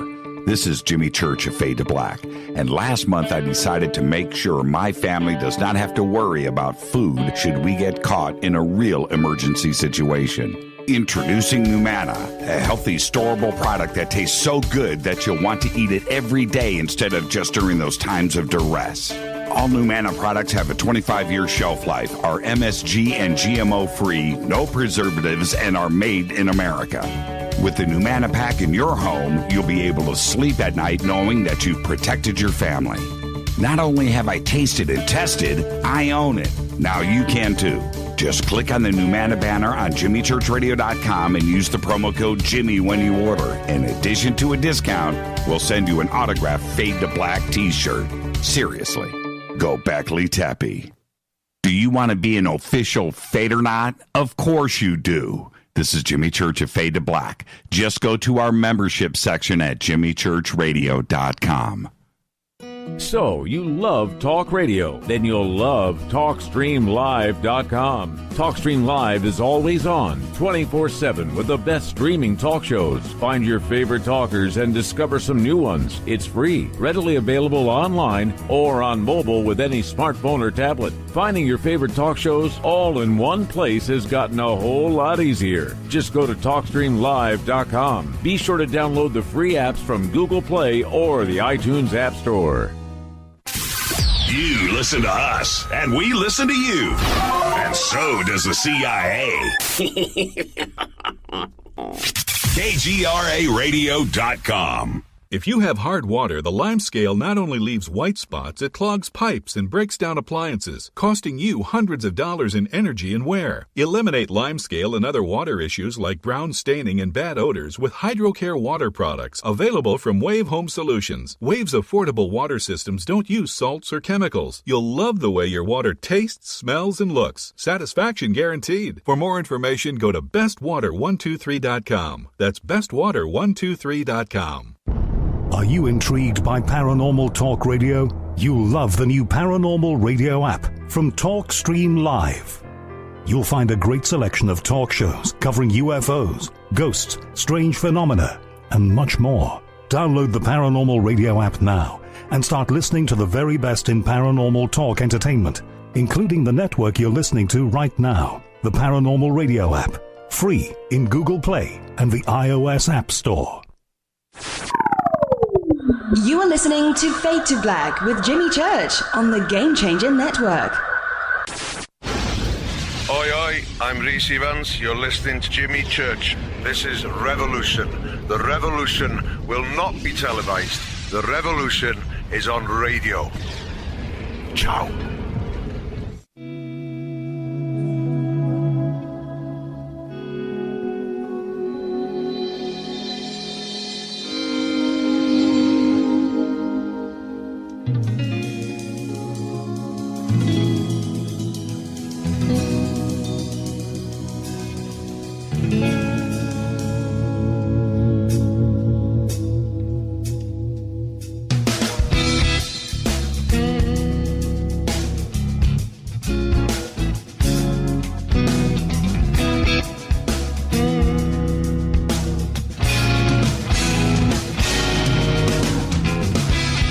Welcome back, Fade to Black. I'm your host, Jimmy Church. Tonight, Kerry Cassidy, Project Camelot, is with us.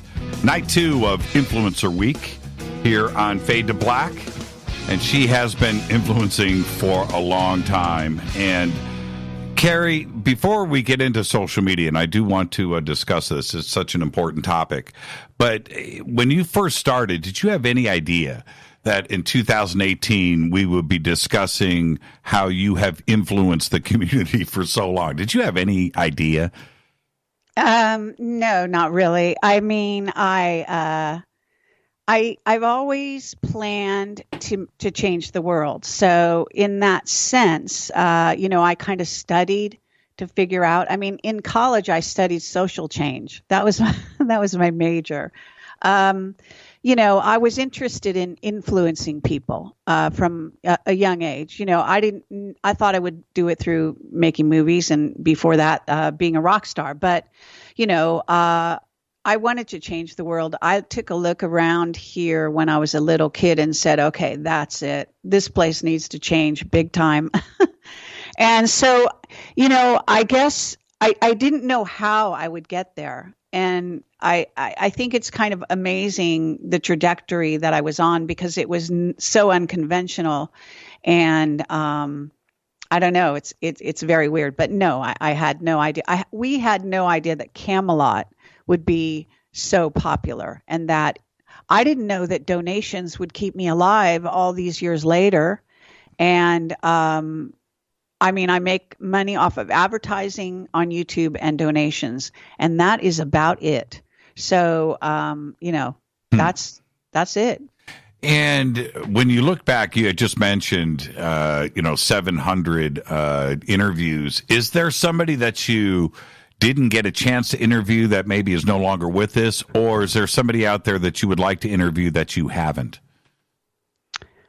Well, there are a lot of people out there that I'd like to interview and haven't and have tried.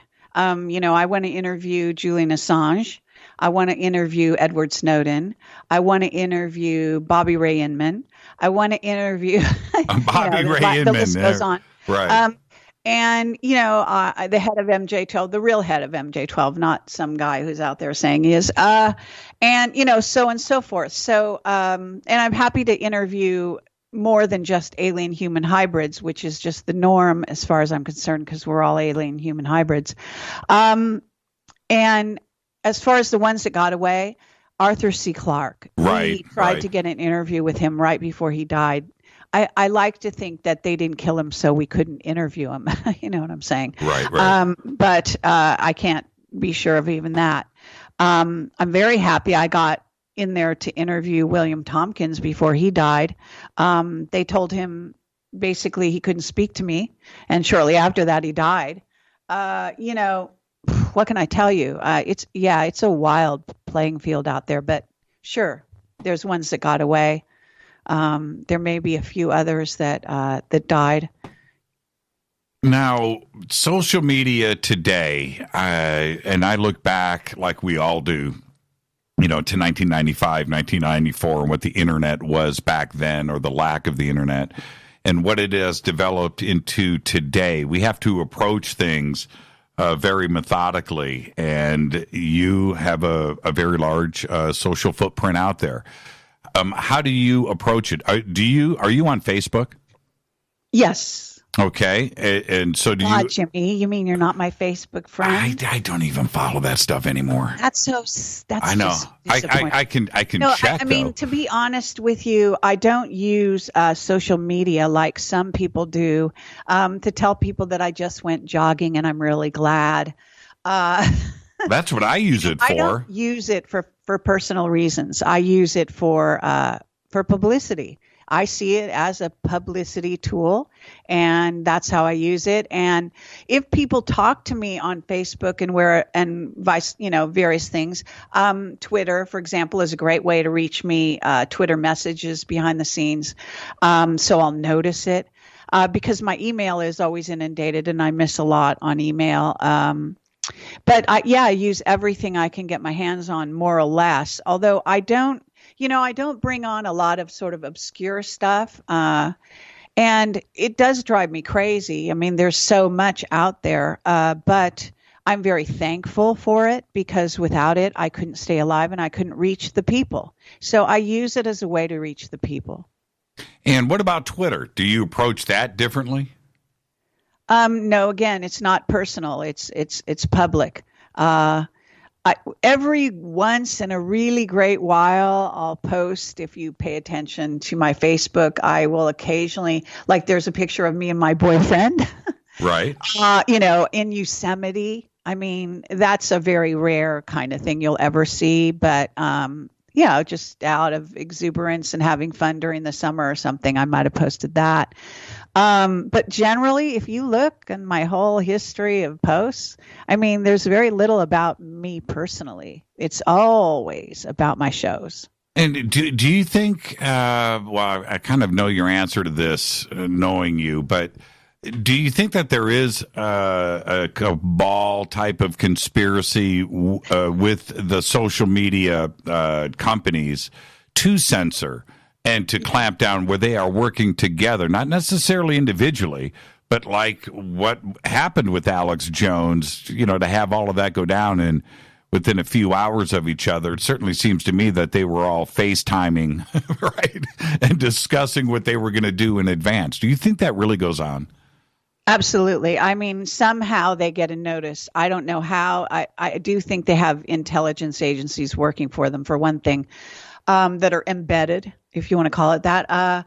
The fact is that if your name is James Fetzer, you get a red flag no matter where you go nowadays because of his emphasis on false flags and because he's such an amazing scholar, an ex-Marine and, a college professor that's written, I don't know, some astronomical number of books, over 10.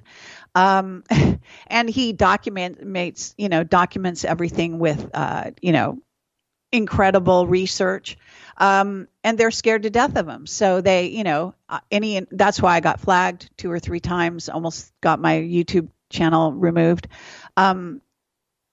But if he toes the line, like I actually did another interview because I have a tendency to kind of bait the tiger, so to speak. And so I did an interview after all of that with him, but he didn't talk about anything controversial. We didn't go into the mind control Manchurian candidate aspect of, Vegas or all these different, latest things that are going on. I mean, they are really afraid of their modus operandi has now been discovered, and that false flags are kind of like their biggest calling card. That's the way they keep the population cowed, afraid, is by, and now the latest way they're doing it is through weather wars and, and the fires in California and, and the hurricanes. They're always making hurricanes and directing them, at people and at areas of the United States that they want to take down.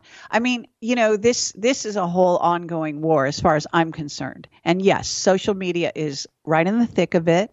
What about I know Google? Certain people that write for Veterans Today, like Preston James, who's a fabulous writer and writes some very fascinating articles.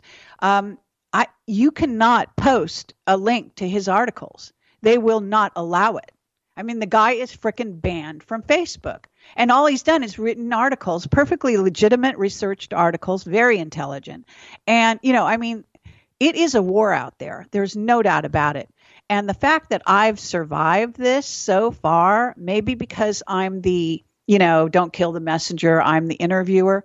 I don't know, so far so good, but it's very, it can be very dicey. And I mean, I've been told our website is banned in countries. We've got 3 URLs now to reach us by because, Germany bans us. I mean, I've gotten reports from people, lots of places ban us.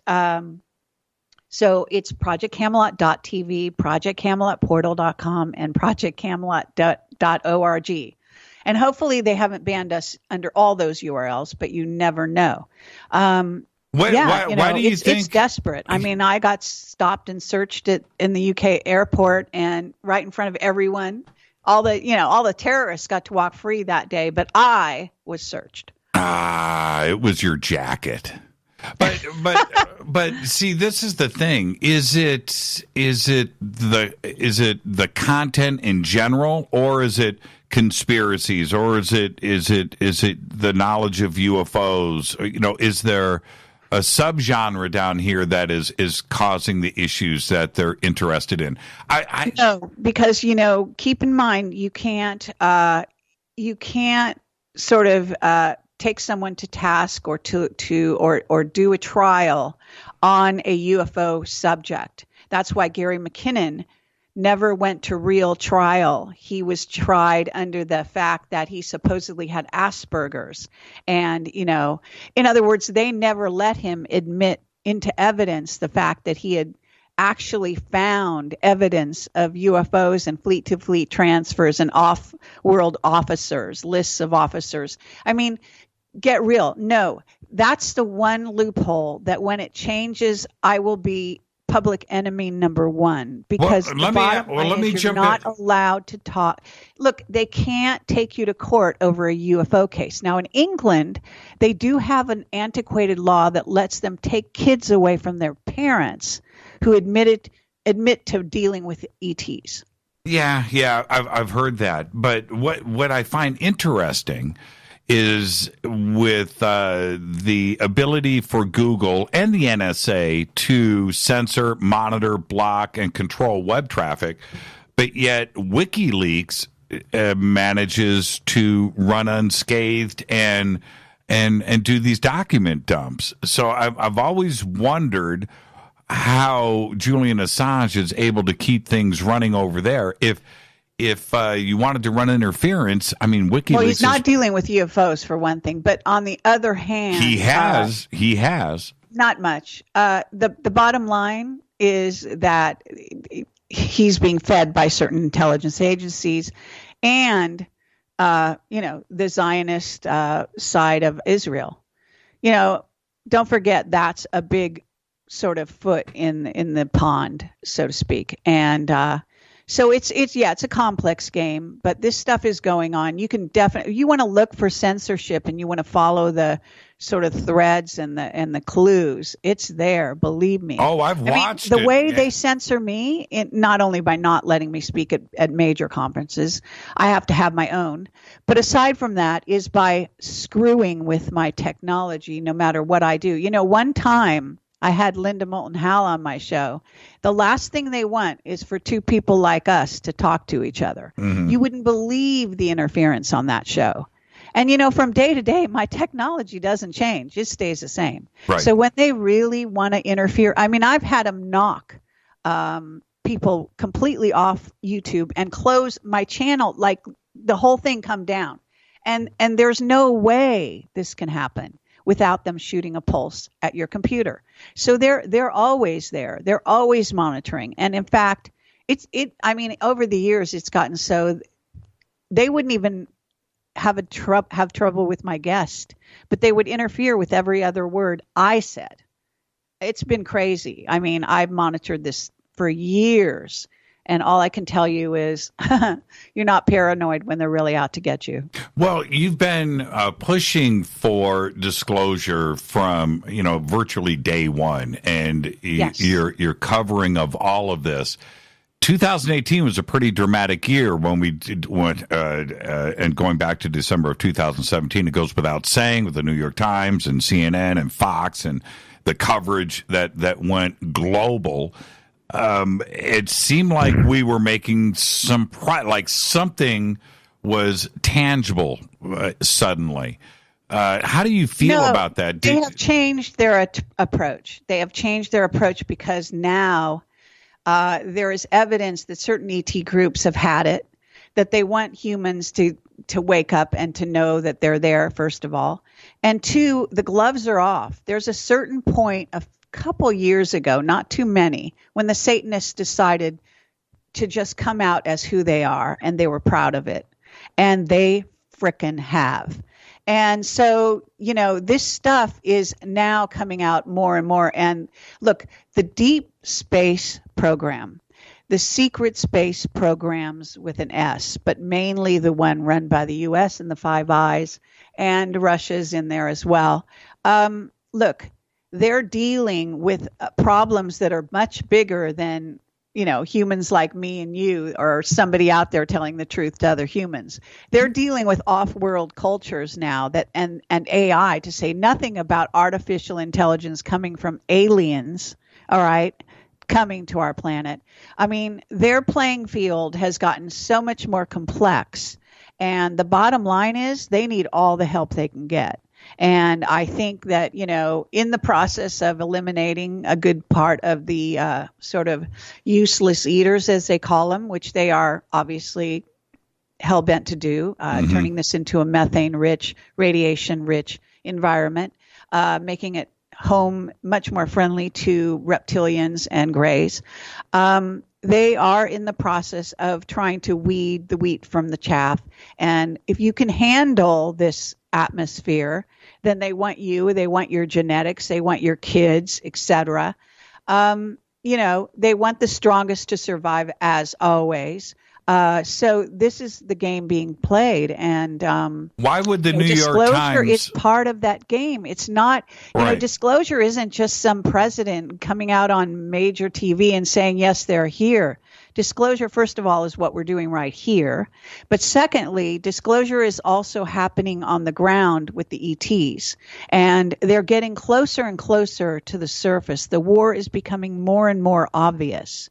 And in the wars in the fires in California, as Mark Richards has said, there are, vortexes opening and various beings are trying to come through. They try to close the vortexes. They've got collateral damage. They need to make some kind of misdirect.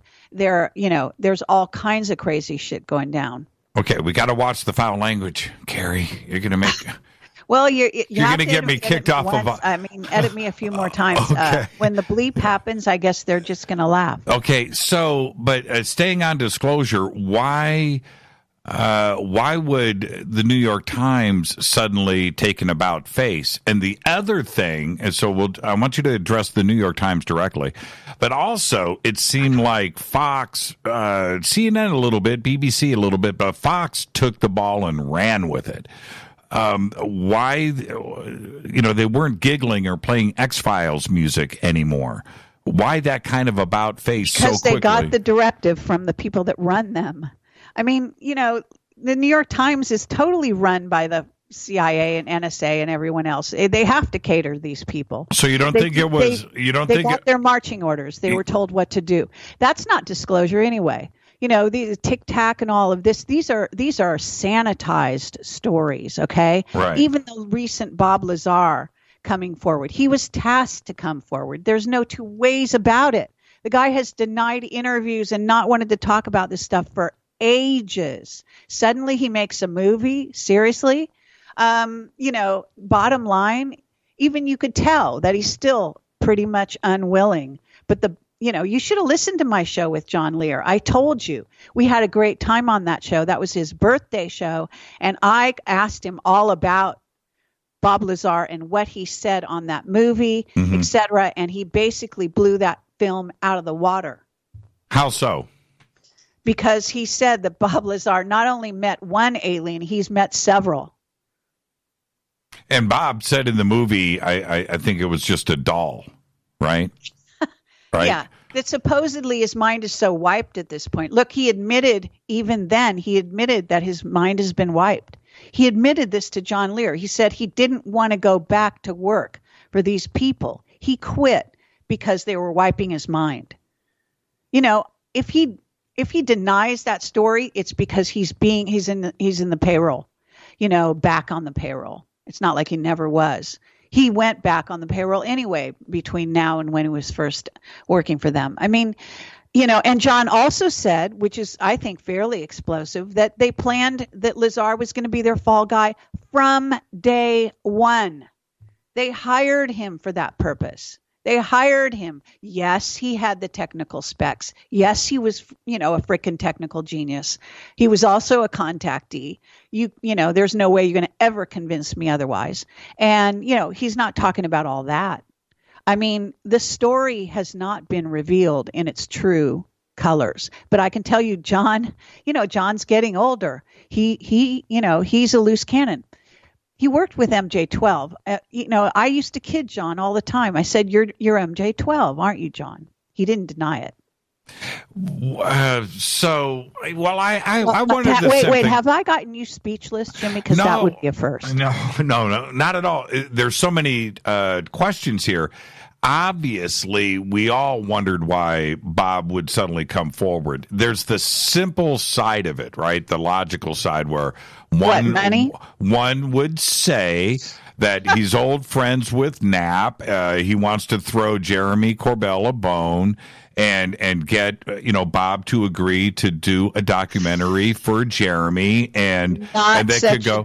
Not such a good thing. Well, that's the easy way. I'm not supposed to tell tales out of school, but I'm not going to, say a whole lot. But I'll just say that let's just say that Jeremy was seen for who he really was by at least John Lear and friends. Okay. Well, I don't know where you're going with that. Maybe he's lucky he's not being sued. Who? Jeremy or Jeremy Corbell is not being sued. Oh, interesting. Okay. Well, I'm sure Jeremy, he may be listening now, but he will listen to the replay of this show, certainly. And by the way, if he is, I'm inviting you for an interview, Jeremy. Oh, you want his number? Sure. You can give me that back channel. But, whenever you give me someone's number, they never call back. Why do you think? Is it because they're scared? Yeah. because they are scared. It's okay. I get it. I mean, look, I do push the envelope. I think that people can handle the truth. In fact, I think they need it desperately. Right before I came on the show, I was listening to Rich Dolan interview David Jacobs. I've invited David Jacobs for an interview a zillion times. No reply. Now, I don't know if that means that they don't want to do an interview or that my email never arrives, because I know both those cases happen. Mm-hmm. But at any rate, I have to tell you, in his scenario, and his scenario is not completely correct, but it is very, very good. He basically is talking about the progress of the gray human hybrid program and the takeover of planet Earth. I mean, they walk among us. That's his book. Don't listen to me. Don't believe me. Watch my latest interview with Terry Lovelace. Talk about what he saw in the aquarium, the wall-sized aquarium that had what he thought were puppies that turned out to be genetically engineered, hybrid beings, floating around in some pink stuff. I mean, and lots of them, not just a few. This stuff is real. And and why people want to hide their heads in the sand, other than the fact that they've been programmed day and night by their television, their fluorescent lights, their food, their water, and every other device known to man that these people and aliens can think up, and had their minds wiped also when they get abducted. But you know what I'm saying? I mean, what I'm talking about, Jimmy. Well, I do understand that. And what I try to do, and this is just me, I'm just going to say this for 30 seconds because this is about you, Carrie, tonight. But what I try to do is collect as much of this out there, like you have been doing, and get it all out there on the table for everybody to listen to, because I think that there is little pieces of everybody's experiences and witness and testimony and research that collectively we're going to get closer to the answer. I don't know what those answers are, but the audience needs to hear everything. Let's say we have a big frickin' clue. I mean, at this point, this is where I differ from the rest of you. I am willing to add 2 and 2, and you guys are not. Who's you guys? In your own mind. No, just let me kind of have my say here, okay? Because, the bottom line is, yes, we all see the evidence out there. We all listen to the testimonies, and the testimonies are just, gargantuan at this time. We have people from every walk of life. Terry Lovelace kept quiet for 40 years. He's a lawyer. He was in the Air Force when it happened to him. Mm-hmm. The bottom line is that people are telling the truth. We are the truth tellers of the planet, the people. And I do nothing but talk to the people day in and day out, as you do. Okay. And at a certain point, even if you were in a courtroom, the evidence would begin to mount up, and you would eventually go in a certain direction towards a verdict. You would suddenly, to some degree, see the writing on the wall. And our military has no choice but to do that. And of course, they have to see the negative side of things. They have to prepare for the worst. And the worst may be worse than you even imagine. That's what I've been told by whistleblowers, okay? That it's even worse than we imagine. So it's not fairyland out there. And humans are being killed, abducted, children are being raped and taken for their blood and organs, etc. And slave colonies have been taken off planet Earth. This is happening to your fellow man. Now, in Nazi Germany, would you just sit by and say nothing and say, well, all the evidence isn't in yet? Right. Bullshit. Right. I'm sorry. Right. And I know you're going to have to take out the second part of that word. Seriously, on modern radio today, you can't even swear? Yeah. I mean, are they really that lily white? Well, I don't know. Well, no, but the kids listen. Carrie, kids listen to this show too. Okay, so we got to respect swear it. Up and down. What are you kidding? You can learn better swear words from them than I know. Let's take a break right here. Our guest tonight is Carrie Cassidy, potty mouth, sailor. Carrie Cassidy, having a great conversation tonight. This is Fade to Black. We'll be right back. Stay with us.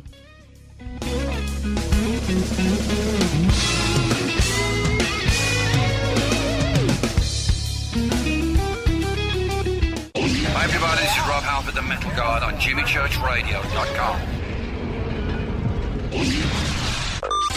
This is KGRA Digital Broadcasting Station. Salt Lake City, Utah. Van Buren, Arkansas.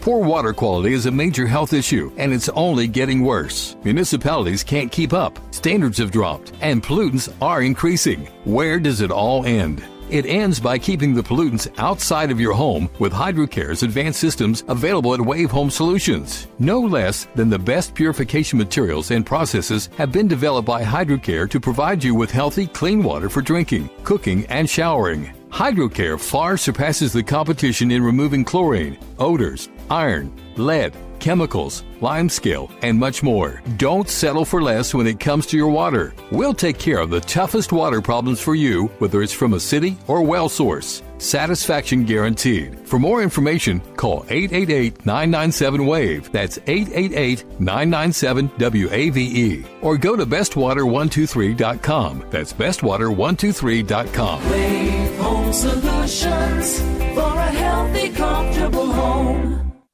Your contact for current news and trending topics.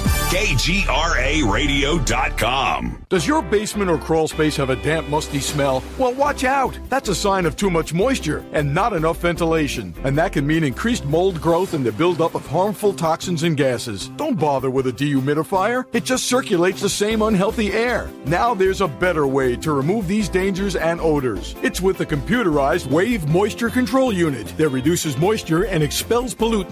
We replaced our old dehumidifier with the Wave unit, and in only 3 weeks, our basement is dry and the musty smell is gone. Wave units require no maintenance, no buckets of water or filters, and costs only pennies a day to run. Breathe better, live healthier with an affordable, no-maintenance Wave unit. Call 888-717-WAVE, 888-717-WAVE, or visit dryhealthyhome.com. Dryhealthyhome.com. Ride the wave. Wave Home Solutions for a healthy, comfortable home. This is Jimmy Church of Fade to Black, and I only drink Fade to Black blend coffee from Rivermoon. Just click on the Rivermoon coffee banner at jimmychurchradio.com. Promo code F2B Blend. So are you tired of being tired? Well, then it's time to get the tea. Hey, it's Lisa here to tell you about this all-natural, all-organic tea I've been drinking that has had great results for over 20 years. It's called Life Change Tea, and it's specially formulated to help detoxify and cleanse your kidneys, liver, colon, and blood all at once. The colon is one of the most ignored organs in the human body. The faster that waste is eliminated from the body, the less time that waste sits in our intestines, spreading toxins to our bloodstream. This tea helps cleanse chemicals caused by outside intruders from our entire digestive system. And get this, weight loss can be a side effect. And with continued use of the tea, you can experience clearer, healthier, younger looking skin, increased energy, and a happier outlook on life. So if you're tired of being tired, get the Life Change Tea at getthetea.com. That's getthetea.com. And like me, you'll be glad you did. Did you know that when you're on the road with limited data or Wi-Fi available, you can still listen to every minute of Fade to Black by just calling 605-562-4482. No smartphone, app, or internet needed. It saves your data plan and no extra cost if you have unlimited minutes. Just call 605-562-4482. You can listen to me, Jimmy Church, on any phone, anytime, anywhere. Go Beckley Tappy.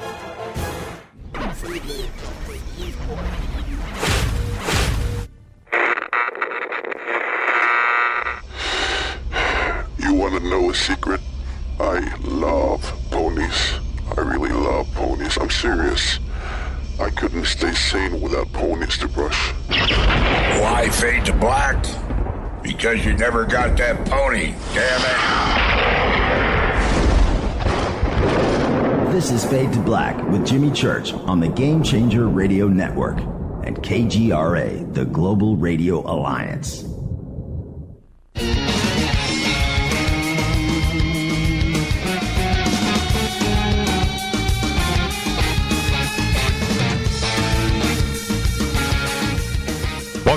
Fade to Black. I am your host, Jimmy Church. You can follow me on Twitter at JChurchRadio. You can follow Carrie at Project Camelot. It's right there. We've got it up in Twitter. And what was that, Carrie? No, I was just coughing. Oh, you were coughing. Cough button. I want to talk about John Lear. You just did a recent interview with him, and it goes without saying that I have watched your part 1, part 2, part 3 with John that you did so many times, and there was a lot of history that went down in those sessions that you did before, but you just recently interviewed him. I want to discuss that, but how, for you, has John changed over the years? I don't know. You know, he seems kind of the same guy I've always known. One thing about John that I've always admired is he will stick to his guns, and sometimes he will be slightly irrational about certain things that he's reached his own conclusion on. But if you bring him good information, good new evidence, he will actually sit and listen, and he will change his mind. He doesn't have to stick to his guns. He's not like a fanatic in terms of anything, I don't think. Maybe good whiskey or something. He's basically the same guy, the same wise ass, joking, man about the world. I mean, he's a movie star. That's what John is. He's everything every movie star ever wanted to be. That's John Lear. Did you leave that with the first set of interviews that you did? Was there stuff that didn't get into those interviews on the cutting room floor? Nope. You have to understand how Camelot works. It's part of the reason my interviews are so long. Basically, unless a person badmouths somebody, in which case they'd be open to, I don't know, libel or something of that nature. In which case we would take out the name. We didn't edit out things. All we did was try to put in, make it have continuity, try to make it clear. But by and large, the reason the interviews are so long is because they're pretty much as long as they were when we did them. Mm-hmm. You know what I mean? Mm-hmm. So there's very little taken out ever of Camelot interviews. And nowadays, I prefer to go live. I prefer to be in a live atmosphere because I don't have anything to hide. And I do want to know everything. And I figure that if I'm coming from that standpoint, that the witness, the person I'm interviewing senses it and they feel comfortable. In the end of the day, all humanity, we're in this together and we need to tell each other the truth. I mean, we really do. And on the level of the people, I'm not working for some clandestine organization, and I'm not working for a government, but I am working for the people, and I'm all about seeing humanity succeed. When you interviewed John, and you've done so many interviews, right? But when you're interviewing John, was there a moment where you just went, okay, that's a holy crap moment right there, even for you? Because I had a few with those first 3 interviews. It's a lot of water under the bridge, so it's hard for me to remember that kind of thing. But I can tell you that you have to understand, again, kind of put yourself in the headspace that I already was when I started doing interviews. I already took on the whole thing. I have had very little aha moments along the way, to be honest. Once in a while, there have been a few, maybe when Henry Deacon told us he'd been working on Mars, mm-hmm. Going there for lunch, coming back through a jump room.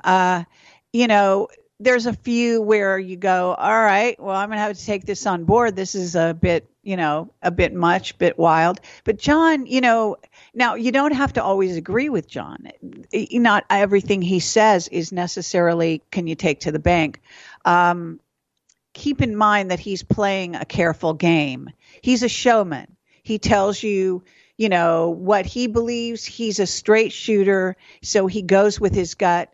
He kind of, that's how he deals with you. Like when he, just on my interview, like last week, was it, during his birthday, literally on his birthday. He said that thing about they used Bob from the very beginning. He's not saying that because he thinks it. He's saying it because he frickin' knows it. I didn't swear, Jimmy. No, you didn't, and thank you for that. Yeah, you know what I'm saying. So all I'm saying is that. Well, no, let me stop you there for a second. He's very wily. Yeah, let me stop you there for a second. Did he have the feeling in 1990 that Bob was being used? I mean, or is this something that he has, morphed into over the years? Well, let me just say this, that John, if you look at his history of his, oh God, I forget who it is because I often get it mixed up, but I guess his, his father was working for MJ12. His mother was the girlfriend of Jimmy Doolittle or whoever the hell it was. Mm-hmm. And, he tells these stories. He grew up in it. He grew up in this. And he was a wild boy. He was, flying for the CIA. I went to his birthday party last year. This year, they wouldn't let me in. They said it's because I was filming, but I was filming for John, and I swore that I would never release the film. It's just, I give it to John if he wanted a recollection of, people in his life. But those people didn't want me back, supposedly. I'll tell you the truth. They don't want me back because there were people in that room that I'm not supposed to know about. John has some very high level friends.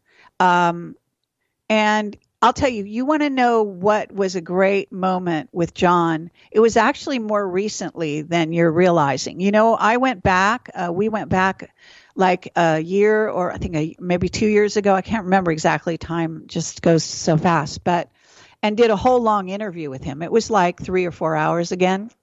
Recently, like I said, a year or two ago. And that's a great interview. And in the middle of that interview, I had just been to visit, one person I'm not naming because he's a high-level scientist that I'm not supposed to be disclosing things about. And the other one was Mark Richards in prison. So from there, I drove to John to his birthday, and we did an interview. I think it was the day before the birthday. And we couldn't stop him from talking. He was going on and on. It was amazing.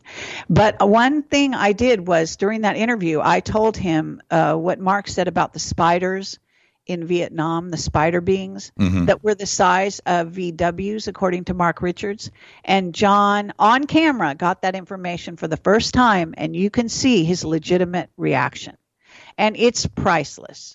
And I never I thought John was just going to blow it out of the water and say, oh, he's full of it or whatever.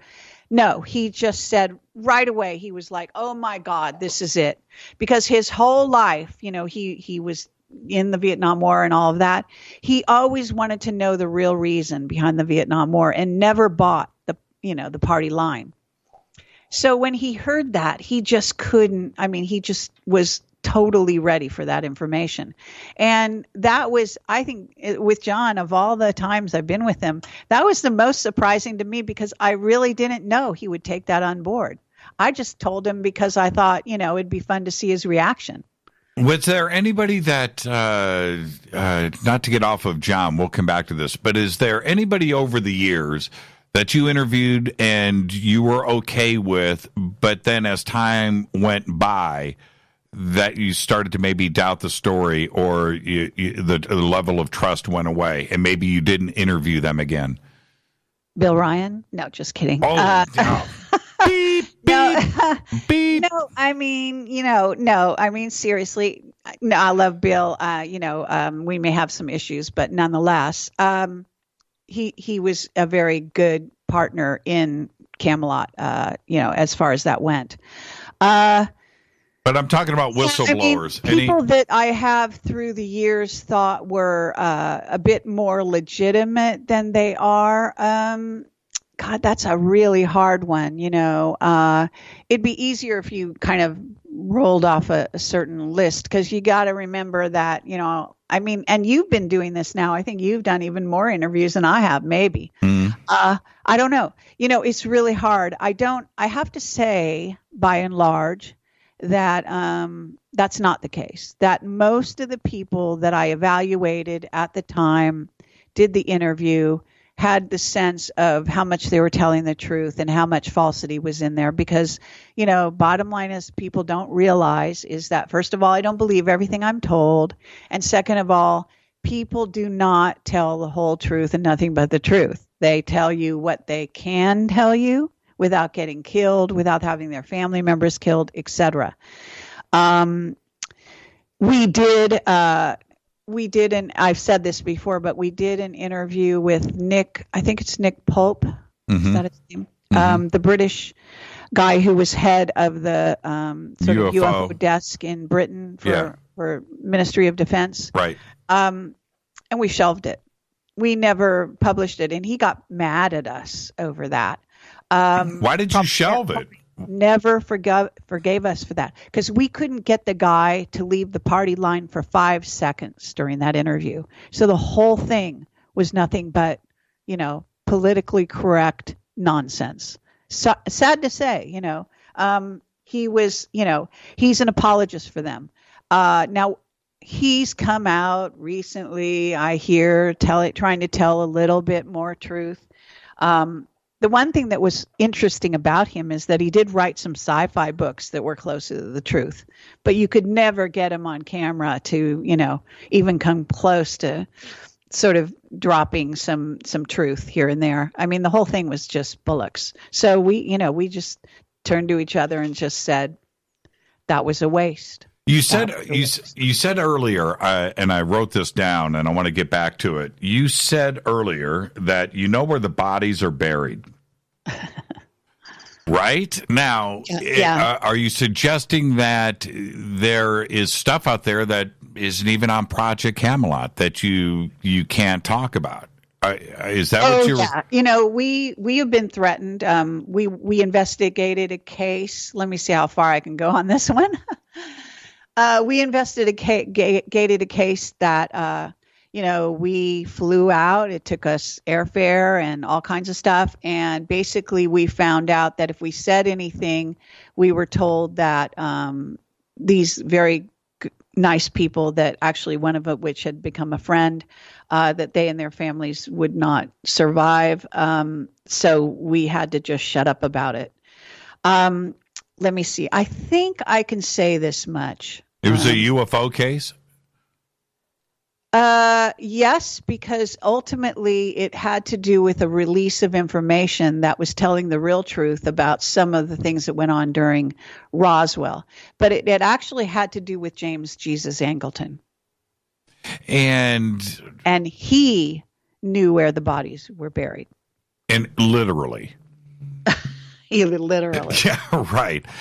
But that was over 70 years ago.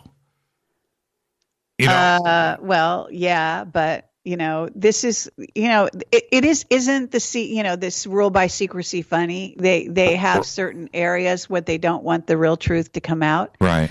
Things like, well, I mean, it's out there. It's out there that Hitler didn't die. It's out there that he went down to, that the Nazis are in Antarctica. It's out there that, that Pearl Harbor, that they knew ahead of time, and that Churchill warned them, and that they knew there was going to happen, and the Japanese, attacked, and they let them kill Americans. I mean, this stuff is out there, but the people that really know it. You know what I'm saying? I'll tell you, Mark Richards is in prison because he knows where the bodies are buried. He knows so much, it's ridiculous. Well, and I guess what I'm referring to is, are you ever going to reveal where the bodies are buried? Not necessarily where the bodies are buried, but some of this information that you just, can't talk about for whatever those reasons are. Very little, I'll tell you, because even the way I release information is kind of creative sometimes. I do it, for example, I do this yearly conference in England, and if you come in person, they only allow, what do we have, 112 or 115 seats. It's very intimate. I say things in there that don't go on to the film necessarily, that people get told. I allude to stuff. If you listen to me, if you ever hear me speak publicly, I say things, I drop hints about things.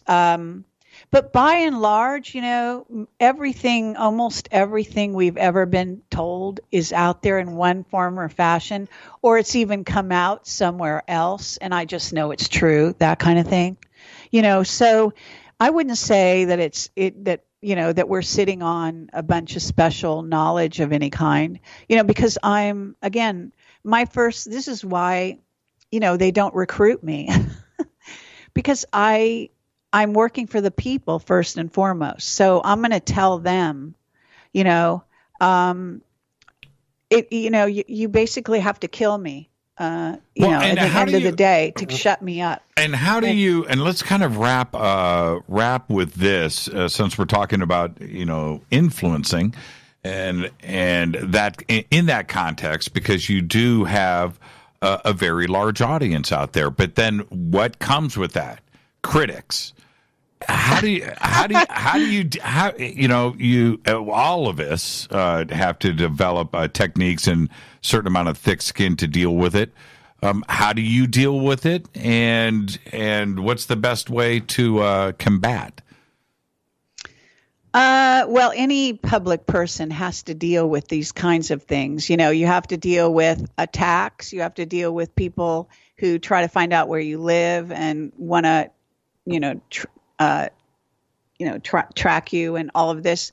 I have to deal, if you tell the truth, you have to deal with the attacks from the powers that be, which they do with, a lot of enthusiasm. The people on the internet that want to badmouth me, it's interesting because since the beginning of Camelot, I was the one they love to hate, so to speak. And at first, that was actually kind of off-putting and surprising. But then I sort of got it. The bottom line is actually something that was true in my life, not, before I ever went public, is a sense of knowing that people hate. They hate the fact that I actually talk like I know. I am honestly, if I know something, I'm going to say it. And I believe humans do know. I don't believe we just believe. I don't believe we just think or we gather information and then maybe we kind of know something. And I also don't believe in authorities. I don't believe in doctors or any of those kinds of people. I mean, as far as I'm concerned, they're just like anybody else. And a lot of them are full of it. So, because my authority doesn't come from other humans, and because I actually, when I know something, I've done this experimental thing I told you about in the early part of the interview where I kind of have tested myself to see, does it prove to be correct? Mm-hmm. And I'm not married to, what do you want to call this? Proof, what people call proof. What people call proof is nonsense. 9 times out of 10, it's a written document you can fake, like Obama's birth certificate, by the way. It's a photograph you can fake. It's a testimony that can be faked. So I decided a long time ago, it's kind of like Einstein says, the real measure of intelligence is imagination. To me, imagination is key. It's king. Consciousness is king. So I'm not worried about, the things that people pull out of conventional reality and try to deal with these things that are so secret and so above the norm. I mean, there's a certain person out there who thinks they're going to out a certain witness of mine. And I'm not going to give him any publicity here, but I will say that it's shocking how naive this person's brain is. And it's shocking how they actually deal in consensus reality. But you cannot deal with the UFO, alien, off-planet worlds, interdimensional worlds, the true nature of what it is to be human, and use conventional reality. I mean, this is bogus. Even physicists will tell you, whatever is solid in front of you, whether it's a wall or a table, it's not really solid. Right. And if you match the vibration, like men who stare at goats, you can walk through you can walk through a freaking wall. Yeah. I mean, I'm sorry, I'm passionate, but this is the reality that we live in. People like to think it's different. People like to think they get up every day, they go to work, and they come home and they watch TV and go to bed. That's their lives. Right. I mean, they think that's life. They think watching football is life. It's not. Okay?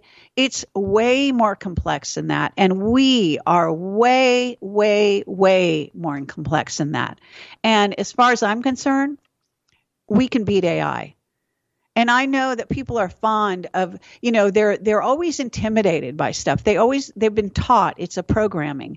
It's a programming to think that everyone is above you who has a college degree or has whatever kind of degrees or whatever medical or this or that. And the bottom line is they're just programmed.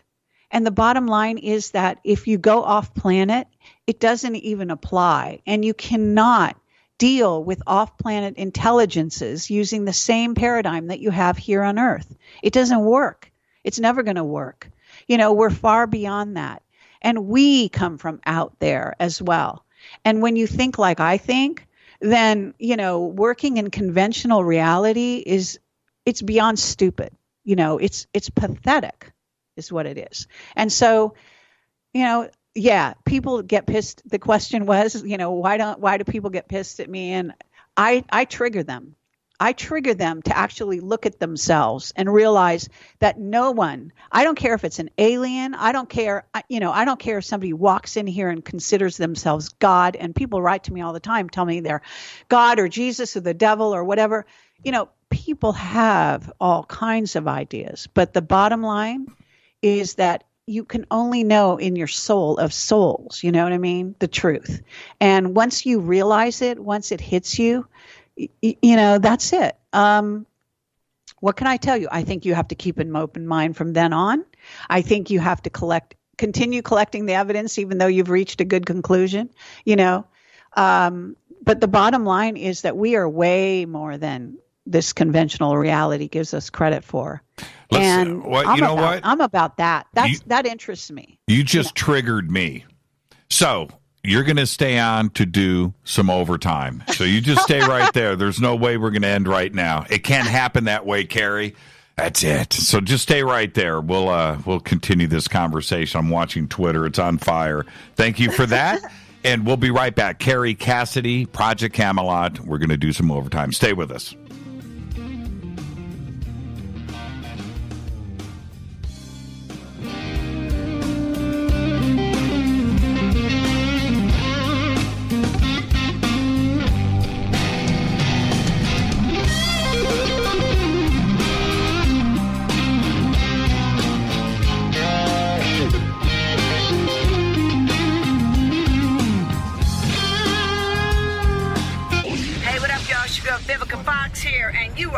To my boy, Jimmy Church, on JimmyChurchRadio.com. Despite popular opinion, reading a book will not make you smarter. But listening to Jimmy Church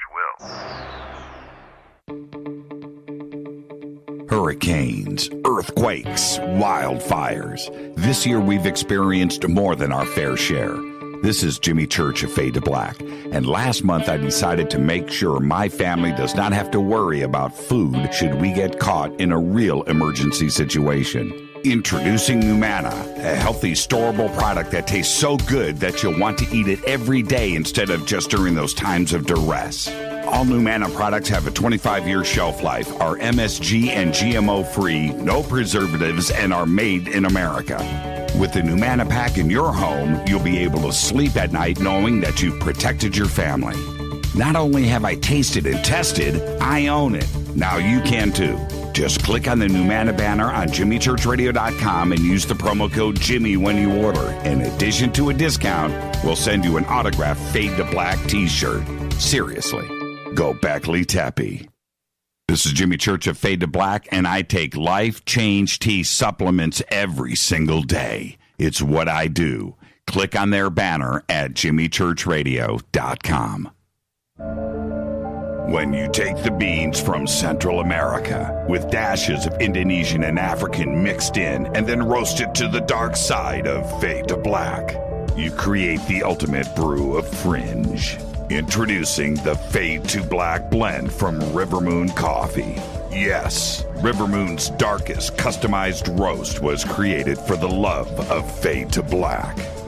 The alchemy of masterful roasting and smoking the beans is in every sip of this full-bodied, dark Java. I need my coffee dark, deep, with distinct bittersweet chocolate highlights, just like the bunker.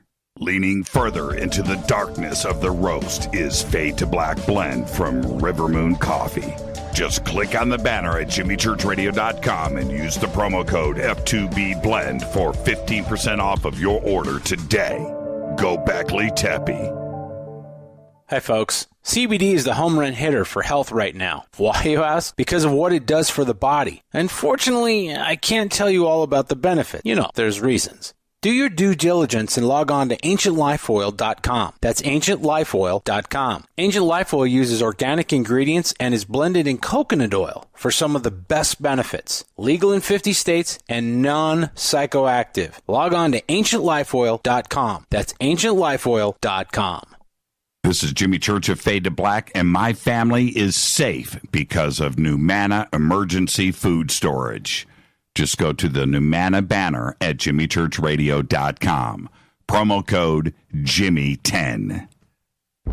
Are you intrigued by Paranormal Talk Radio? You'll love the new Paranormal Radio app from TalkStream Live.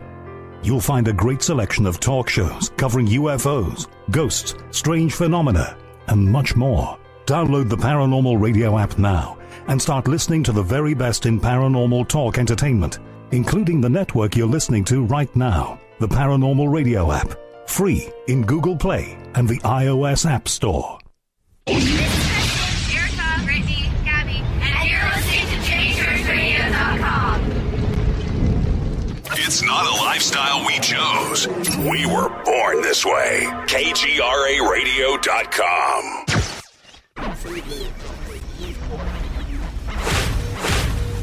This is KJCR at JimmyChurchRadio.com.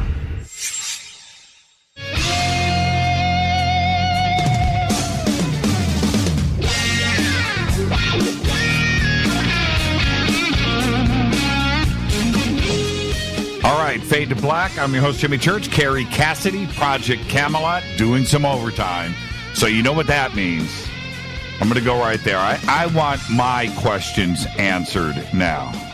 I'm gonna go a little direct here on a few things. One, Carrie, is that when we talk about disclosure, and I interface with an awful lot of people. You were talking about conferences, and I do a lot of public speaking. I do a lot of questioning, and what I have found out is that disclosure is different to everybody.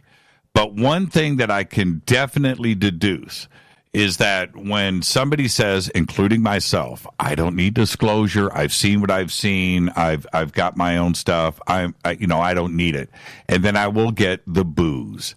Disclosure to everybody in a general concept is the president stepping up on live television and announcing that we are not alone, right? That and until that happens, there is no disclosure. For you, what's the definition of disclosure? What would you accept as true disclosure?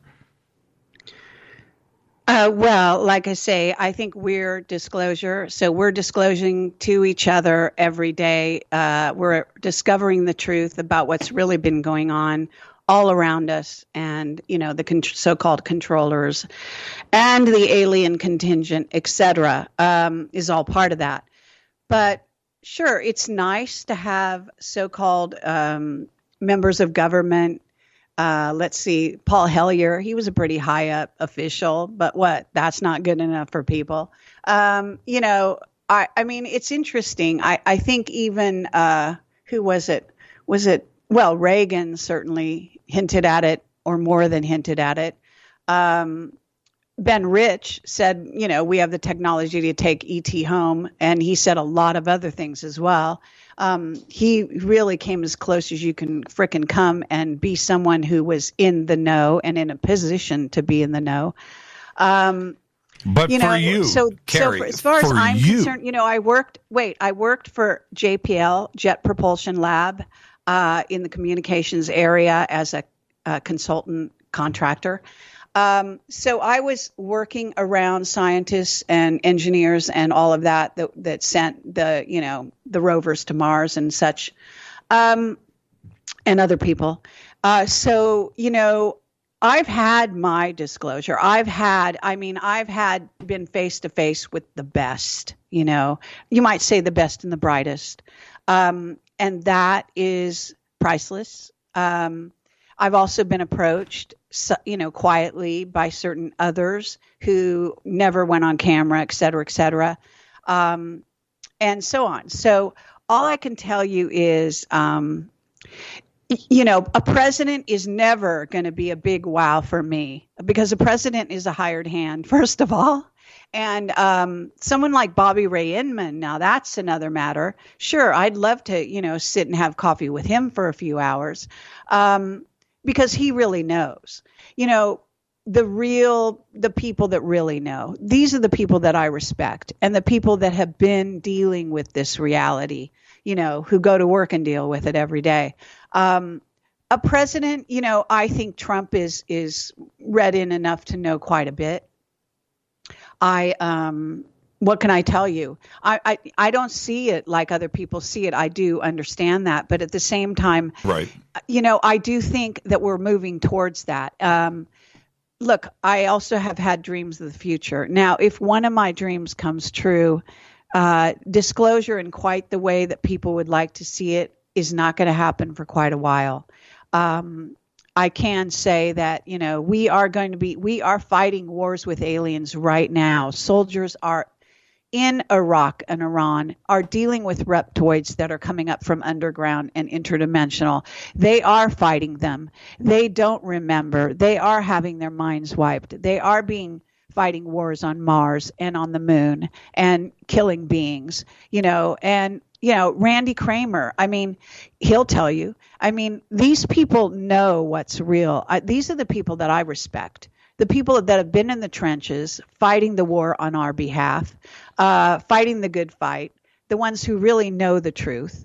The ones like Bill Cooper, Bill Cooper, and Phil Schneider, who disclosed, who were in the trenches and then came out and disclosed. The ones like Bob Dean that did the best they could to say as much as they could, and still keep their family alive. Clifford Stone. These are heroes. Okay. Yeah. There's no question. A president coming out and disclosing can't hold a candle to those people. About, I don't even know now, maybe 6 months or a year ago, open lines, right? Thursday night, open lines. And Richard Doty calls in to Fade to Black. Yes, okay. and you laugh, and that's and I'm with you on that. And I never wanted to interview Doty because of my pent up anger, but that's neither here nor there. But he calls in, and he said one thing in that interview that sticks to me. And he said that when he was doing his thing, that there were two informants, speakers on the circuit that are still on the circuit today, and he knows that they are working with an agency. And now, I didn't want to know the names. I definitely didn't want to open up that door, and we did not. But coming from Doty, we've got a little bit of a paradox here, right? We've got a conundrum. Do we believe Doty, or is this disinfo?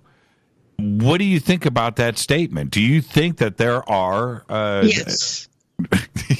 You sure you don't want to think about that for a second? No, because I know. I mean, I know. I'm. What can I tell you?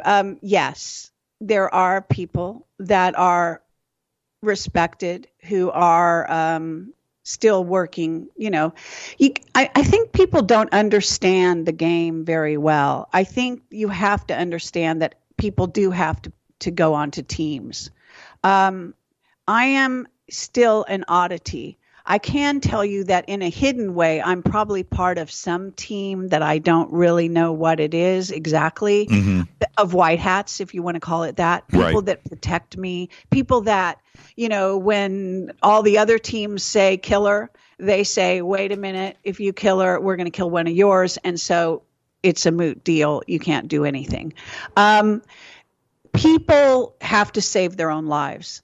And so I don't judge too harshly. I do understand that people are also, they consider themselves, you know, patriots for the cause and so on. I mean, you know, Bill Moore, you mentioned Bill Moore. He was a liar, you know, and he even came out and said he was putting out disinfo.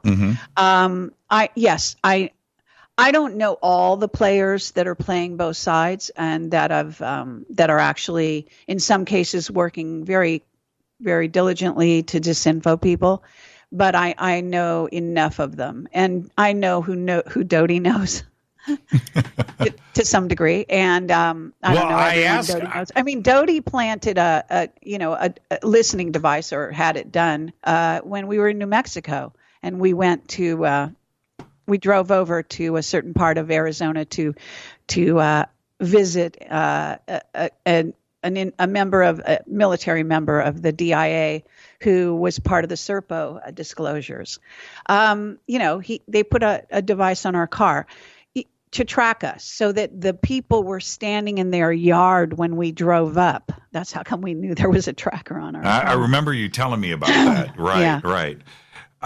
He also said that yes, that they are on the circuit, and I would know who they were. Now, again, I don't want to know the names. I just found it interesting that he would say something like that, and I don't know. When it comes with a guy like Doty, you know, you've got to. You know what? He is a disinfo guy, right? So, is it true or is it not? And that's part of the fun with this, where we're always trying to chase the truth, and you've got to have a filter on all the time, like a strainer. You know, like I'm straining pasta, and that's what I feel. Fair enough. And, you know, you do have to, I mean, maybe take it with a grain of salt, as they say. I think you need to keep a balance in your mind. But I also think that if you know, what I was thinking about during the break is the idea that, you know, let's say you have two choices, and one is really fantastical and one is really like dull and boring. Now, which do you choose? To me, it's like more interesting to allow life to be as interesting as it wants to be, right. To allow reality to be as interesting as it wants to be. And, you know, I always say to people, why do you want to limit the imagination of God, for example? You know, think about that. There is no limit. Therefore, anything you can imagine could be done, could happen, could exist, you know, and that's it. I mean, you know, there are no limits for God. There might be limits for you or I here in this 3D world, but the reality is, you know, if you want to be so sort of small-minded as to think the only thing God ever thought of was to create a human on this planet, right, with all the billions and zillions of planets and stars and, you know, whatever else is out there, you know, sorry, that's a really pathetic excuse for a God, if you ask me. Right. So I just think people need to widen their minds. They need to really understand that reality is stranger than fiction. It's a fact. It really is. And if you begin to do an investigation, your mind will be bent. I mean, anyone who's gone down this investigative kind of road, yourself included, will know what I'm talking about, because I mean, I think I know a lot, but I didn't really think when Terry Lovelace said he saw a wall-size aquarium with what he thought were puppies in this pink liquid, which were in essence, hybrid human, to be future human hybrid, whatever kind of things, I mean, that's kind of mind-boggling, don't you think? Now, yeah. The first time that he told me that story, I was floored, and it's only because he comes from a legal mindset. He's a trained professional, and he speaks, and when he delivers a story like that, and it's coming from Terry, you have to stop and listen. And that's the way that I take Terry on this. Oh, I want to get this in before we do run out of time. I'll be off the network here in a few minutes. Is you've had a lot of contact. You've seen a lot of things. I want you to share with us the one thing that you saw, that you witnessed for us, because I've seen lots of things. I share these stories all the time. But I don't think I've ever heard you talk about this. So what's the one experience that you can share with us? I'm not sure what this is. One experience that I didn't in my life, do you talk about? I'm talking about ET, UFOs, contact. What have I not shared about that? It's hard for me to remember. I have an implant in my arm and a birthmark. And I believe I'm a MyLab. I tried to tell people about that. I was born in a military hospital on Moffett Field called Palo Alto. Mm-hmm. I don't know. That might be a little bit interesting for people that haven't heard that one. Trying to think, I've told the reptilian story, that I was going into a meditation and I saw a shakar, which is the reptilians that fly. At the time, I had seen the movie V, and this is the earlier TV show, the earlier TV version. This is years ago. Right. And I didn't believe that I thought that's ridiculous. They would not have a being like those reptilians. There is no way. And then actually going into a meditation, I actually tripped into an interdimensional kind of a world. I was wide awake and I saw this being and he saw me and he flew by and he wanted me to see him and he was a consciousness. And I had I had never even thought of those beings and certainly not with wings, so all I can tell you is from then on, I didn't question whether there were reptilians in the world, okay, and that they exist. I certainly know that they can go interdimensional. I can say that much. I had a sort of dream vision in which I saw this horrible kind of like being standing in line, and you might say it's a terrible metaphor, but he was standing in line at the cafeteria at JPL. Now, I wasn't at JPL working there anymore, but, and he had this white, how the underside of a snake has these white sort of scales, but it looks really kind of, I can't describe it exactly. It's sort of, they're in lines. It's scales, but it's really smooth scales. Right. The soft white underbelly. Yeah. That's the kind of skin he had, and he was tall and really pale. Looked at me, very sinister guy. Wait a minute. Hold on. This is very interesting. So this is after you were contracting at JPL. You were not there, but you saw this being at JPL in the cafeteria, right? In a dream. Yeah, that's what I'm saying. Yes. Right? Very interesting. Now, do you think that this is, I love this. See, I get to turn this around on Kerry. Do you think that this was a representation of something that was a reptilian that was an employee of JPL, right? That you're seeing him in his real form? Oh, that's interesting. I don't know. I do know that he was, that he looked at me. I do know that it wasn't really a dream. Right. What it was, I don't know how to classify it, right? So I can't tell you whether he was in his true form. He could pass for human, okay? But look, I think he was bald-ish as well. Look, JPL is NASA. I'm sure they have lots of reptilians. I was just going to say, we can go on the record now. Carrie Cassidy says that JPL is run by reptilians. Well, it's not run. It might be run by reptilians actually, but according to William Tompkins, it's sort of a war between the reptilians and the Pleiadians, who's really running the place. But I'm sure the humans have a vote at this point as well. And the Nazis are right in there, and some of those Nazis are reptilians. So, it's a cornucopia of choices. You said to me many years ago, you said that we are all time travelers. This was during a phone call, everybody. And yes. I said to Carrie, I go, what do you mean? I'm not a time traveler. And you go, yes, you are, Jimmy. And I always remembered that. But what I would like for you to do is what did you mean that we are all time travelers?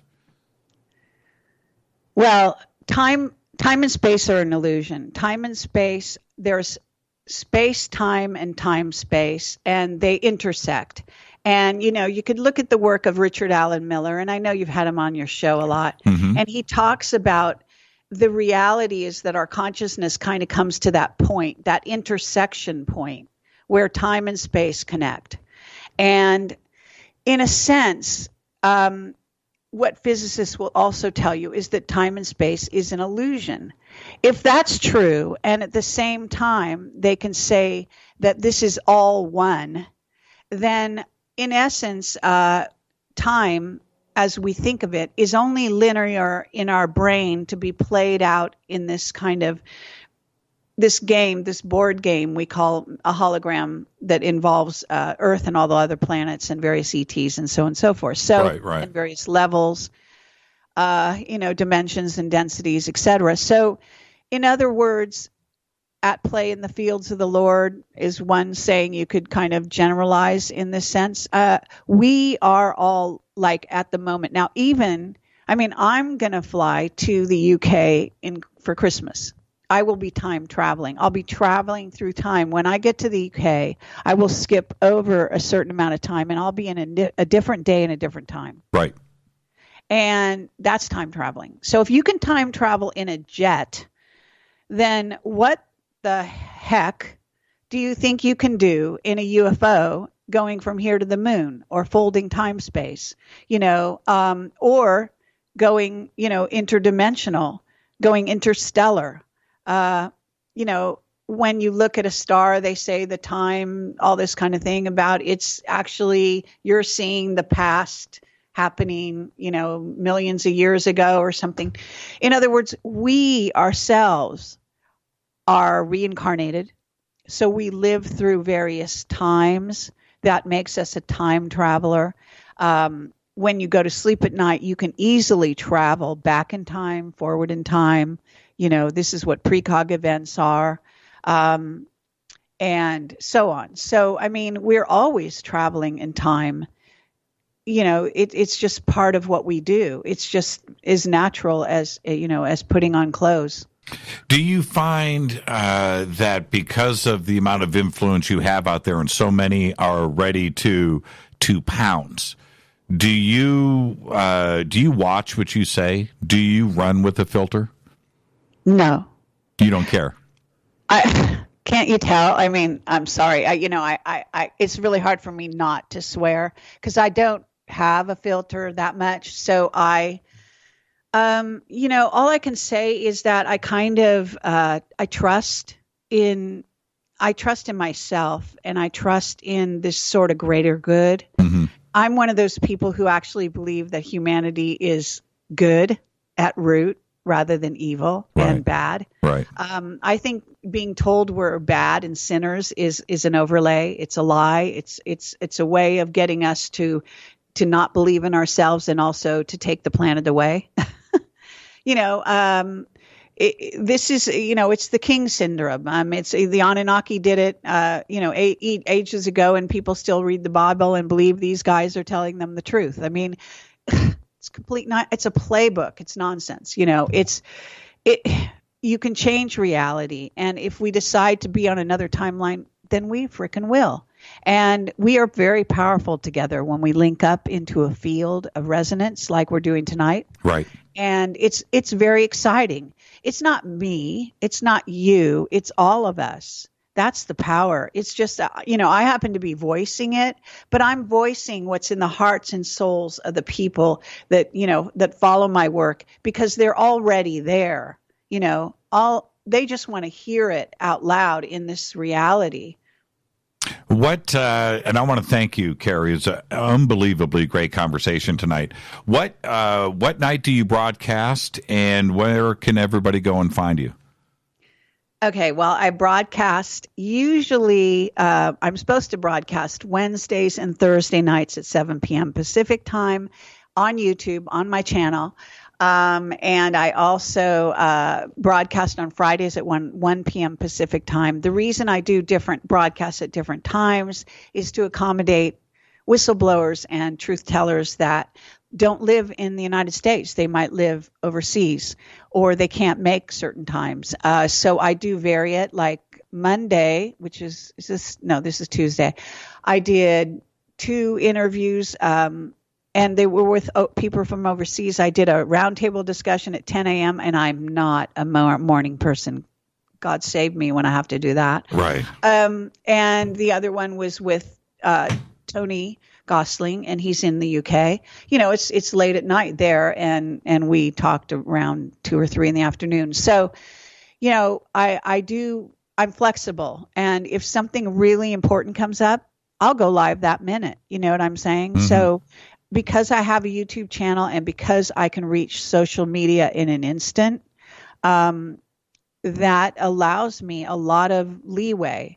And I also have a long time ago, I had a college professor who basically said, actually it was this radical SEAL, trying to remember his name. I think it might've been Bobby Seale, who was a radical at the time. He came to speak at my college. He said, if I reach one person in this audience today, I'll have done my job. And, I was really impressed with that because, he was a very cool guy. He was talking about very important things back in that day. And I just thought, I'm going to remember that. And I hope I can keep that with me, no matter where I go or what I do, because I think that's a really beautiful thing to think. And so I don't worry. I have numbers, but I don't worry about numbers. Numbers don't mean a hell of a lot to me. I'm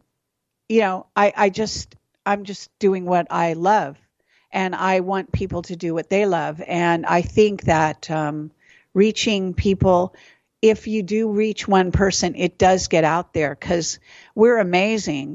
We do share with each other, and we have a natural proclivity to do that.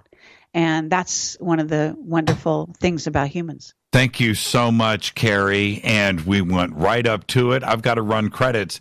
And our holiday party, Carrie, for Fade to Black is at the Rainbow Bar and Grill on December 26th, the day after Christmas. If you're in town, wow, you should come by and hang out with all of us. I would love to, but I'm going to be overseas. Oh, there you go. Carrie Cassidy. It is ProjectCamelotPortal.com.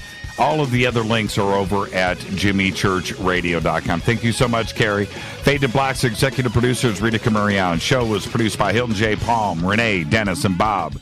Announcers are Steve Harder, Gene Viteau, and Mark D. Kovar.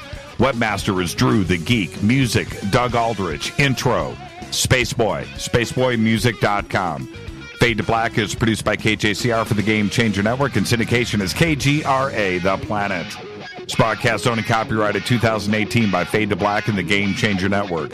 It cannot be rebroadcast, downloaded, copied, or used anywhere in the known universe without written permission from Fade to Black or the Game Changer Network. I'm your host, Jimmy Church.